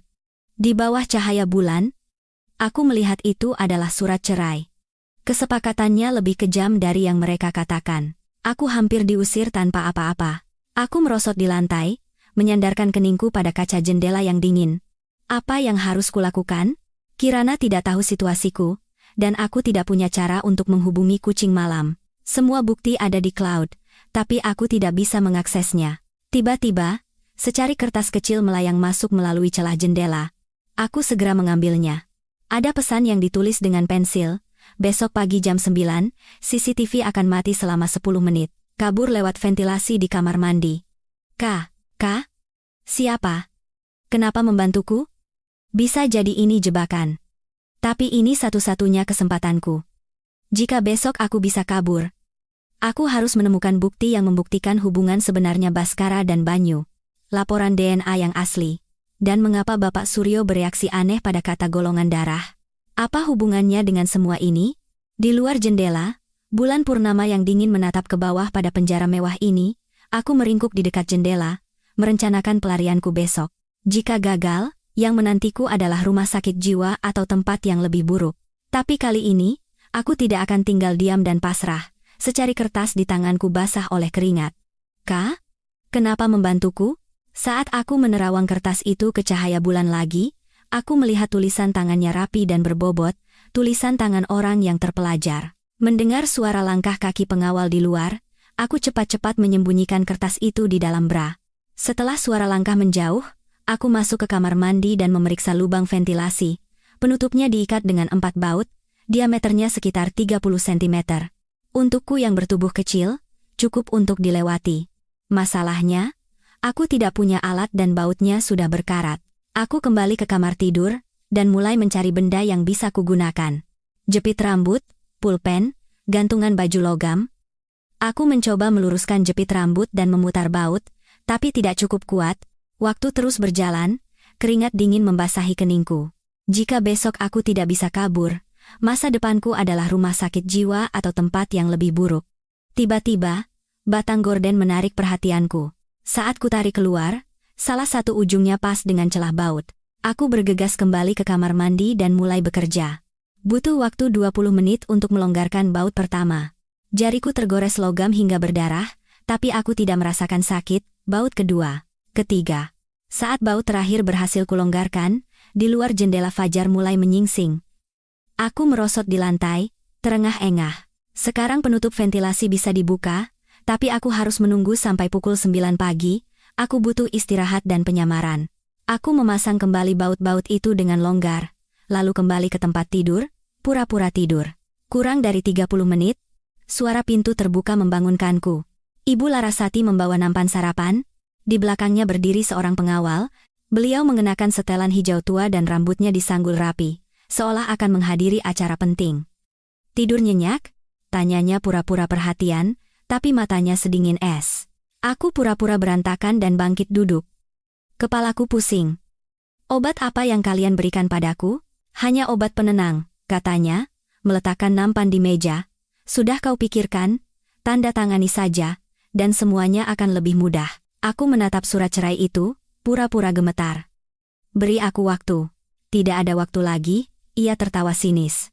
"Pukul 2 siang ini, akan ada rapat dewan untuk memutuskan posisi Baskara. Kau harus menandatanganinya sebelum itu, jadi begitu." Mereka tidak hanya menginginkan posisiku, tetapi juga memperkuat posisi Baskara di perusahaan. Tapi mengapa begitu terburu-buru? Apakah Bapak Suryo mulai curiga? "Bolehkah aku mandi?" Pintaku dengan suara lirih, mencoba terlihat lemah dan tak berdaya. Ibu Larasati menatapku selama beberapa detik, lalu mengangguk. 30 menit, jangan coba-coba macam-macam. Setelah beliau dan pengawal pergi, pintu dikunci lagi. Aku cepat-cepat bangkit, menyembunyikan garpu dan pisau dari sarapan, lalu menyalakan air di kamar mandi dengan kencang. Pura-pura sedang mandi. 8,50. Aku sudah siap, batang gorden, garpu, dan pesan minta tolong yang kutulis dengan lipstik di cermin. Aku menjejalkan bantal di bawah selimut, agar terlihat seperti orang tidur dan menunggu dengan tenang. Tepat pukul 9,00, kipas angin di ventilasi kamar mandi berhenti berputar. Sinyalnya. Aku segera melepas penutup ventilasi, naik ke atas toilet, dan merangkak masuk, di dalam gelap dan penuh debu. Aku menahan bersin dan merangkak maju dengan bantuan cahaya redup dari sisa baterai ponselku yang kusembunyikan. Setelah melewati beberapa tikungan, akhirnya aku melihat jalan keluar. Di bawahnya adalah ruang cuci, tempat yang biasanya tidak ada CCTV.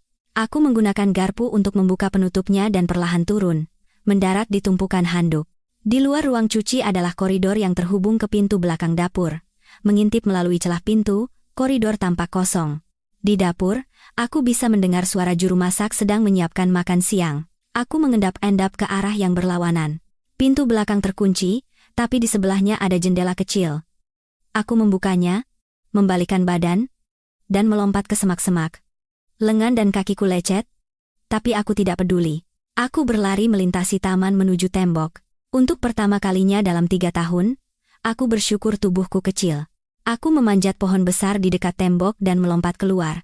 Bebas, aku memberhentikan taksi menuju rumah Kirana, meminjam ponsel sopir untuk mengirim pesan rahasia ke kucing malam, berhasil kabur. Butuh bantuan segera. Ya ampun. Ini kenapa? Kirana menjerit begitu melihatku. Kondisimu seperti baru pulang dari medan perang. Memang hampir begitu, kataku, merosot di sofa dan menenggak segelas air. Aku dikurung. Hampir dikirim ke rumah sakit jiwa. Sudah kuduga rumah itu bermasalah? Kirana mengambil kotak P3K dan mulai mengobati lukaku sambil berkata, "Aku sudah mencarimu kemana-mana. Baskara bilang kau pulang kampung, tapi ibumu bilang kau tidak pernah datang. Kirana, aku minta tolong sesuatu." "Tentu saja. Mau lapor polisi?" "Belum. Aku butuh lebih banyak bukti." Saat berhasil mengakses cloud, balasan dari kucing malam masuk. Alamat asli dan rekam medis Rina sudah kudapatkan semua. Fakta mengejutkan. 1. Sudah bersama Baskara selama 7 tahun. 2. Anaknya berusia 5 tahun. 3. Dr. Shinta, ibunya, dan Ibu Larasati adalah teman seangkatan saat kuliah. Teman seangkatan? Hubungan mereka lebih dalam dari yang kuduga. Yang lebih penting, di server klinik Shinta, ada laporan DNA yang belum dipublikasikan. Menyatakan Banyu dan Baskara tidak punya hubungan darah. Screenshot sudah kukirim ke emailmu. Tanganku gemetar. Seperti dugaanku, laporan DNA yang dipublikasikan itu palsu. Tapi mengapa Baskara harus mengakui anak yang bukan anaknya? Peringatan terakhir. Tadi pagi, Bapak Suryo mengakses akta kelahiran dan laporan golongan darah Baskara. Sepertinya beliau juga mulai curiga. Kalau mereka sudah terpojok, aku tidak tahu apa yang akan mereka lakukan. Hati-hati. Melihat jam, sudah pukul 11 siang. Hanya tersisa 3 jam sebelum rapat dewan. Jika Bapak Suryo benar-benar mulai curiga, rapat hari ini akan sangat menarik. Kirana, bisa hubungi satu wartawan untukku? Bidang ekonomi atau sosial? Yang berani, ada kakak kelasku. Sebentar. Halo, Mbak. Ini Kirana. Ada berita besar, nih. Tertarik? Skandal keluarga Wijaya. 12.30. Aku berganti pakaian dengan baju Kirana, mengenakan wig dan kacamata hitam, lalu memberhentikan taksi ke alamat lain Rina yang diberikan kucing malam. Sebuah apartemen mewah di Jakarta Timur. Aku berhasil masuk dengan mengikuti penghuni lain. Pintu unit 1502 terkunci. Saat aku berpikir untuk membobolnya, aku mendengar suara lift datang. Aku cepat-cepat bersembunyi di tangga darurat. Seorang pria berseragam kurir datang ke unit Serapu 502, mengetuk, lalu mengeluarkan kunci dan membuka pintu sendiri. Kenapa kurir punya kunci? Kecuali dia bukan kurir sungguhan. Setelah ia masuk, aku perlahan menempelkan telinga ke pintu.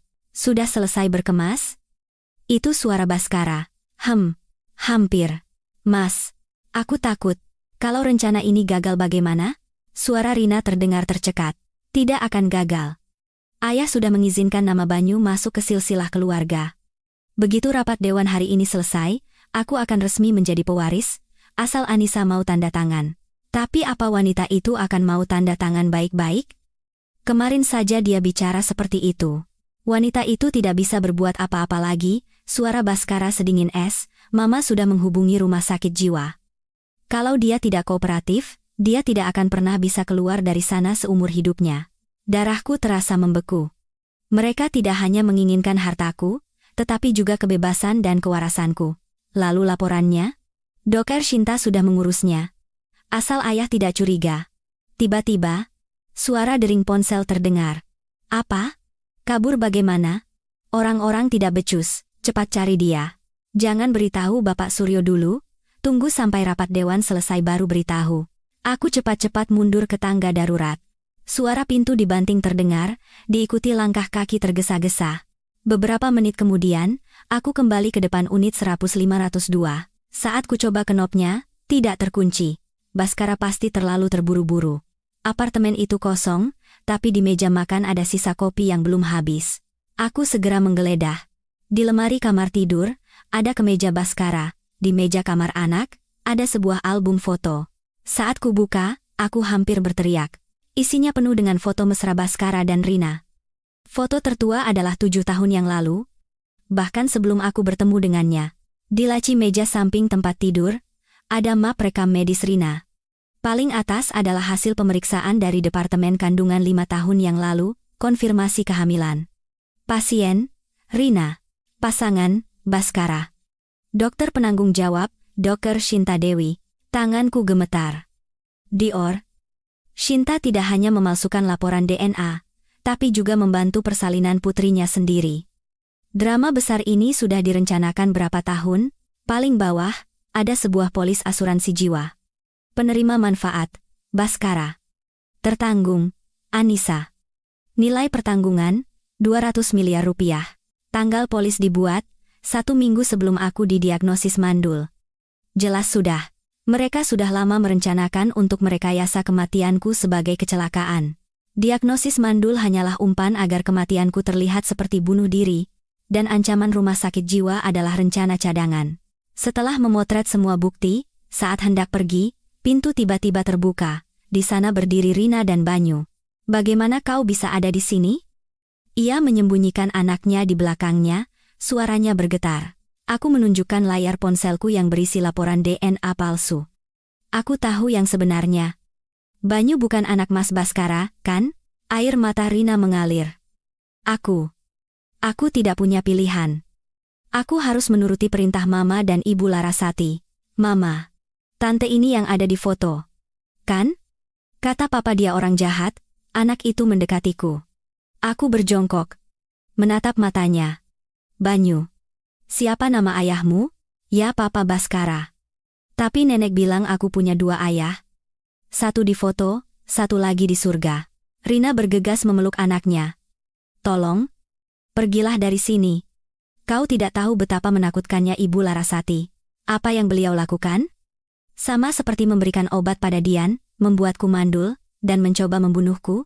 Tubuh Rina menegang. Kau tahu tentang Dian? Bukan hanya itu, suara Rina nyaris tak terdengar. Putra kandung Ibu Larasati meninggal 20 tahun yang lalu, beliau tidak bisa menerimanya. Tiba-tiba, terdengar suara lift diikuti langkah kaki dari luar. Cepat pergi. Beliau datang. Aku berlari keluar melalui tangga darurat.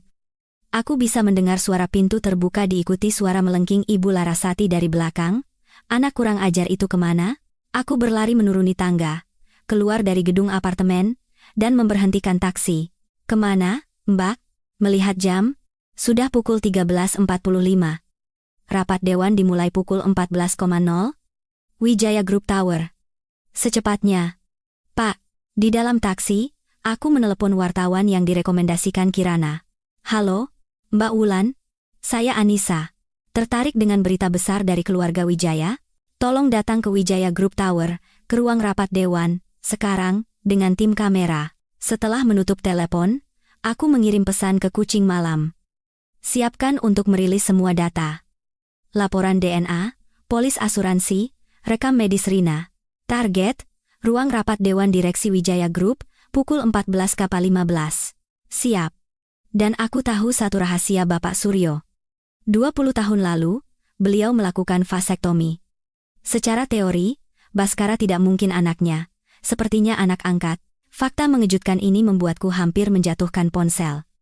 Kalau begitu, Bapak Suryo mungkin sudah tahu selama ini bahwa Baskara bukan putra kandungnya. Tapi mengapa menjadikannya pewaris? Taksi berhenti di depan Wijaya Group Tower. Aku menarik napas dalam-dalam. 3 tahun. Untuk pertama kalinya, aku merasa begitu sadar dan kuat. Mereka pikir mereka bisa mengendalikan, memanfaatkan, dan membuangku. Tapi sekarang, aturan permainan akan berubah. Dan perubahan itu akan dimulai di rapat dewan hari ini. Di luar ruang rapat dewan di lantai teratas Wijaya Group, telapak tanganku basah oleh keringat. Aku bisa mendengar perdebatan sengit dari balik pintu tebal. Mengintip melalui celah, aku melihat Bapak Suryo duduk diam dengan wajah tegang. Baskara dasinya sudah longgar dan urat di keningnya menonjol. Pak Prasetyo tampak di atas angin, memutar-mutar pulpen. Suksesi adalah masalah penting, Pak Ketua. Tidak bisa kita biarkan garis keturunan Wijaya berakhir. Sudah kubilang. Baskara akan tetap menjadi CEO. Tapi pasar tidak berpikir begitu, Pak. Setelah berita infertilitas Bu Anissa menyebar, saham kita anjlok 15%. Mereka menggunakan urusan pribadiku sebagai senjata. Pak Prasetyo. Baskara menggebrak meja. Itu masalah pribadi keluarga kami. Pribadi? Lalu bagaimana dengan anak haram itu? Kenapa tidak kau bawa kemari? Atau jangan-jangan ada masalah dengan garis keturunannya? Wajah Baskara pucat pasi. Bapak Suryo menyipitkan mata. Apa maksudmu? Pak Prasetyo. Tiba-tiba, lift tiba dan Ibu Larasati bergegas masuk. Di belakangnya ada Dor Shinta, dan yang mengejutkan, Rina dan Banyu. Mas, Ibu Larasati mendekati Bapak Suryo. Aku membawa Dor, Shinta dan Banyu. Saatnya menunjukkan pada semua orang pewaris keluarga Wijaya. Ruang rapat menjadi riuh. Bapak Suryo mengerutkan kening tapi tidak berkata apa-apa. Mama, kita sepakat akan melakukannya setelah rapat dewan. Aku tidak bisa menunggu lagi. Ibu Larasati tersenyum pada para anggota dewan. Semuanya, ini cucu saya, Banyu Wijaya. Meskipun ada sedikit cerita, tapi dia jelas keturunan Wijaya. Ini laporannya. Saat Dorshinta menyodorkan dokumen, Bapak Suryo mengambilnya dan membacanya dengan wajah tegang. Laporan palsu itu. Sekarang, aku mendorong pintu hingga terbuka lebar dan melangkah masuk dengan anggun. Semua mata tertuju padaku. Baskara membelalak. Ibu Larasati pucat seperti melihat hantu. Hanya Bapak Suryo yang menatapku dengan sorot mata yang sulit ditebak. Harapan? Maaf saya terlambat. Tapi sepertinya Anda semua harus mendengar ini dulu. Aku menyambungkan ponselku ke speaker Bluetooth di ruang rapat dan menekan tombol putar. Anak itu butuh status hukum. Posisi Baskara butuh seorang putra. Dia akan mengalami kecelakaan.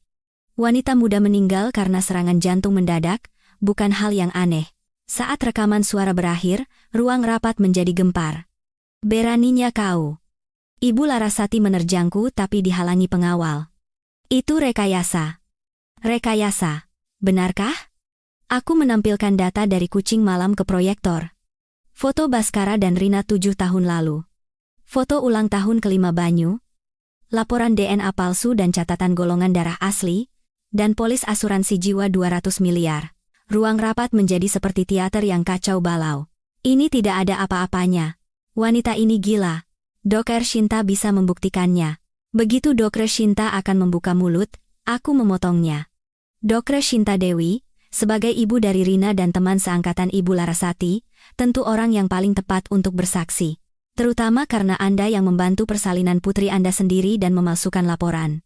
Oh, diagnosis mandul saya juga hasil karya Anda, kan? Meskipun saya tidak pernah bertemu Anda sekalipun. Apa? Bapak Suryo melompat berdiri.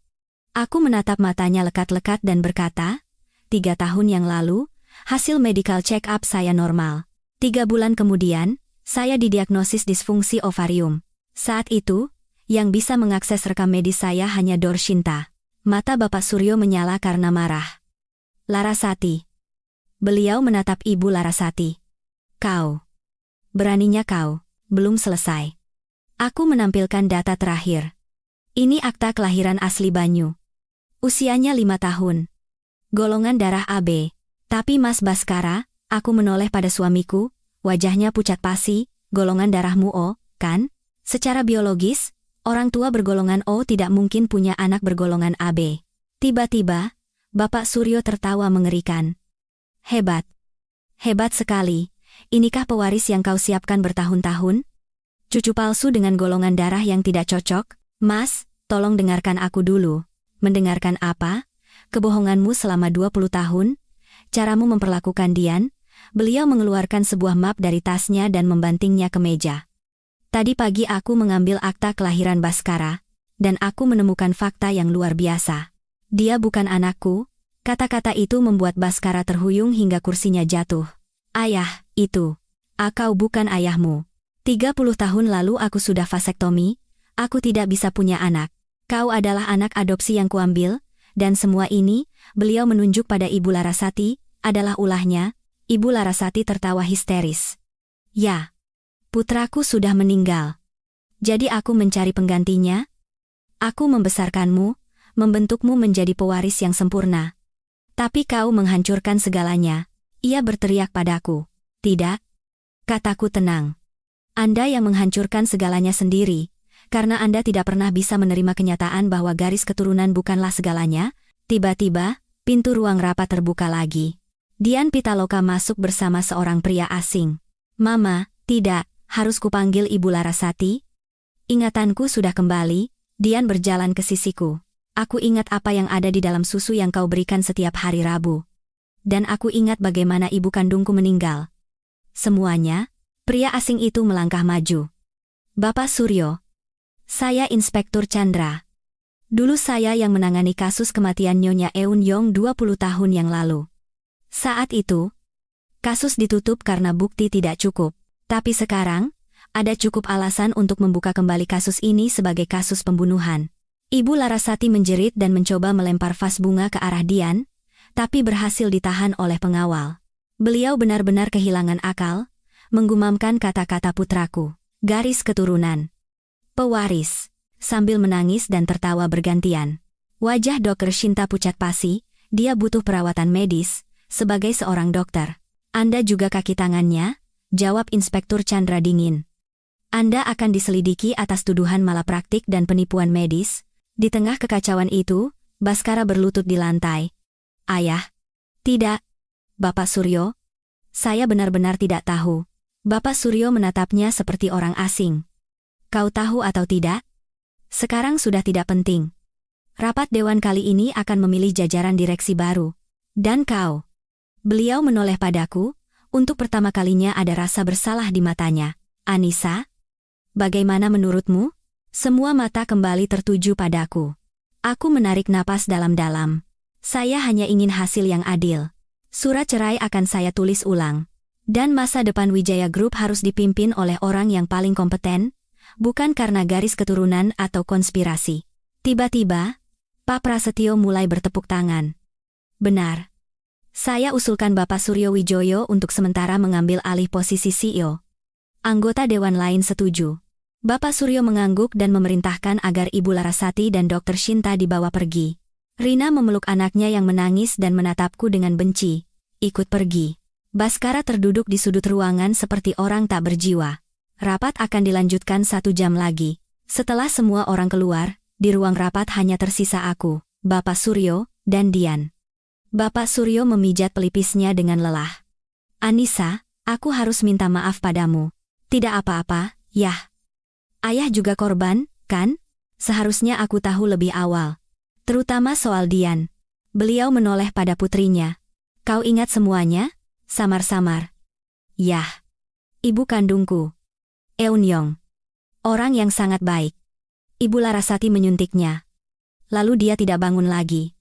Rasa sakit terpancar jelas di mata Bapak Suryo. Anissa, apa rencanamu ke depan?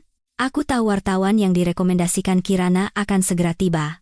Mungkin akan menyelesaikan urusan pribadi dulu, lalu kembali ke dunia riset. Omong kosong. Bapak Suryo menaikkan suaranya. Kau adalah bagian dari Wijaya. Itu tidak akan berubah. Setelah masalah ini selesai, aku ingin kau masuk ke jajaran manajemen secara resmi. Aku menatapnya dengan heran. Setelah semua ini, beliau masih percaya padaku? Jangan buru-buru menolak. Pulang dan istirahatlah dulu. Minggu depan kita bicara lagi. Saat keluar dari ruang rapat, koridor sudah dipenuhi wartawan. Mbak Wulan ada di barisan depan, mengarahkan kameranya padaku. Bu Anissa, bisa berikan komentar tentang perubahan besar di keluarga Wijaya hari ini? Aku merapikan kerah bajuku dan tersenyum tenang. Mengenai masa depan Wijaya Group, Bapak Suryo Wijoyo akan memberikan pernyataan resmi segera. Mengenai urusan pribadi saya hanya bisa katakan bahwa kebenaran adalah senjata yang paling ampuh. Lampu kilat kamera menyala-nyala dan pertanyaan bertubi-tubi, tapi aku berhasil menembus kerumunan menuju lift dengan sopan. Saat melewati tangga darurat, seseorang menarik lenganku ke dalam. Kucing malam. Di dunia nyata, ia adalah seorang pemuda kurus berkacamata tebal. Ini. Ia menyerahkan sebuah flash drive. Semua data asli, termasuk file cadangan dari klinik Shinta. Dan putra yang dilahirkan Ibu Larasati 20 tahun lalu tidak meninggal karena kelainan jantung bawaan. Lalu, matanya menajam. Anak itu ditukar dengan bayi adopsi dari panti asuhan, yaitu Baskara. Putra kandung Ibu Larasati mungkin masih hidup. Kenapa kau membantuku? Tanyaku. Ia membetulkan kacamatanya. Nyonya Eun-yong adalah bibiku. Jadi, Dian adalah sepupuku. Mulai sekarang, aku akan mencari kebenaran tentang kematian bibiku sampai tuntas. Ibu Larasati dan Door Shinta tidak akan kumaafkan. Lift tiba. Aku mengucapkan selamat tinggal terakhir padanya. Terima kasih. Tanpamu, ini tidak mungkin terjadi. Saat keluar dari gedung Wijaya Group, sinar matahari yang cerah menerpaku. Untuk pertama kalinya dalam 3 tahun, aku merasakan kebebasan yang sesungguhnya. Kirana mengirim pesan. Lihat berita. Keren. Pulanglah, kita pesta. Aku memberhentikan taksi, Menatap gedung Wijaya Group yang perlahan mengecil, sangkar emas yang pernah memenjarakanku kini telah terbuka. Yang menantiku di luar sana bukanlah lagi tipu muslihat dan perhitungan, melainkan kemungkinan yang tak terbatas. Baskara dan Ibu Larasati akan menerima hukuman mereka. Dan masa depan Wijaya Group, aku meraba kartu nama yang diberikan Bapak Suryo di tasku. Wakil Direktur Utama. Bukan awal yang buruk, taksi melaju di bawah sinar matahari. Aku memejamkan mata, besok akan menjadi hari yang sama sekali berbeda. Epilog. Surat cerai tergeletak di atas meja. Sinar matahari menembus jendela kaca besar, membuat kertas itu begitu terang hingga menyilaukan. Aku memutar pulpen, menunggu Baskara menandatanganinya. Pria yang tidak kutemui selama 3 bulan itu tampak menua 10 tahun. 5% saham dan uang tunai 200 miliar. Bukankah ini terlalu banyak? Dibandingkan dengan percobaan pembunuhan yang kau dan ibumu rencanakan, serta polis asuransi jiwa 200 miliar itu, kupikir ini kesepakatan yang sangat adil, kataku, menguraikan bukti yang tidak bisa ia sangkal. Rekaman suara, video, rekam medis, dan kesaksian Dor Sinta. Akhirnya, Baskara menandatangani dokumen itu. Saat aku hendak bangkit, ia memanggilku. Anissa. Aku benar-benar tidak tahu rencana ibu. Kukira itu hanya obat tidur. Aku hanya ingin membuatmu mau tanda tangan. Aku berbalik. Pria yang pernah kucintai itu kini tampak asing dan menyedihkan. Yang paling lucu adalah, bahkan sekarang pun kau masih berbohong. Keluar dari kafe, sinar matahari musim semi yang hangat terasa di pundakku. Kirana menurunkan kaca jendela mobilnya. Selesai? Ya. Lebih lancar dari yang kukira. Kalau begitu harus dirayakan. Aku sudah beli sampanye. Tunggu dulu. Ada tempat yang harus kudatangi. Resepsionis di lobi Wijaya Group menatapku dengan sedikit heran, tapi langsung tersenyum. Bu Anissa. Bapak Suryo sudah menunggu. Bapak Suryo tampak lebih kurus dari 3 bulan lalu. Sudah ditandatangani, kataku. Terima kasih tidak mempersulitnya. Aku berutang padamu.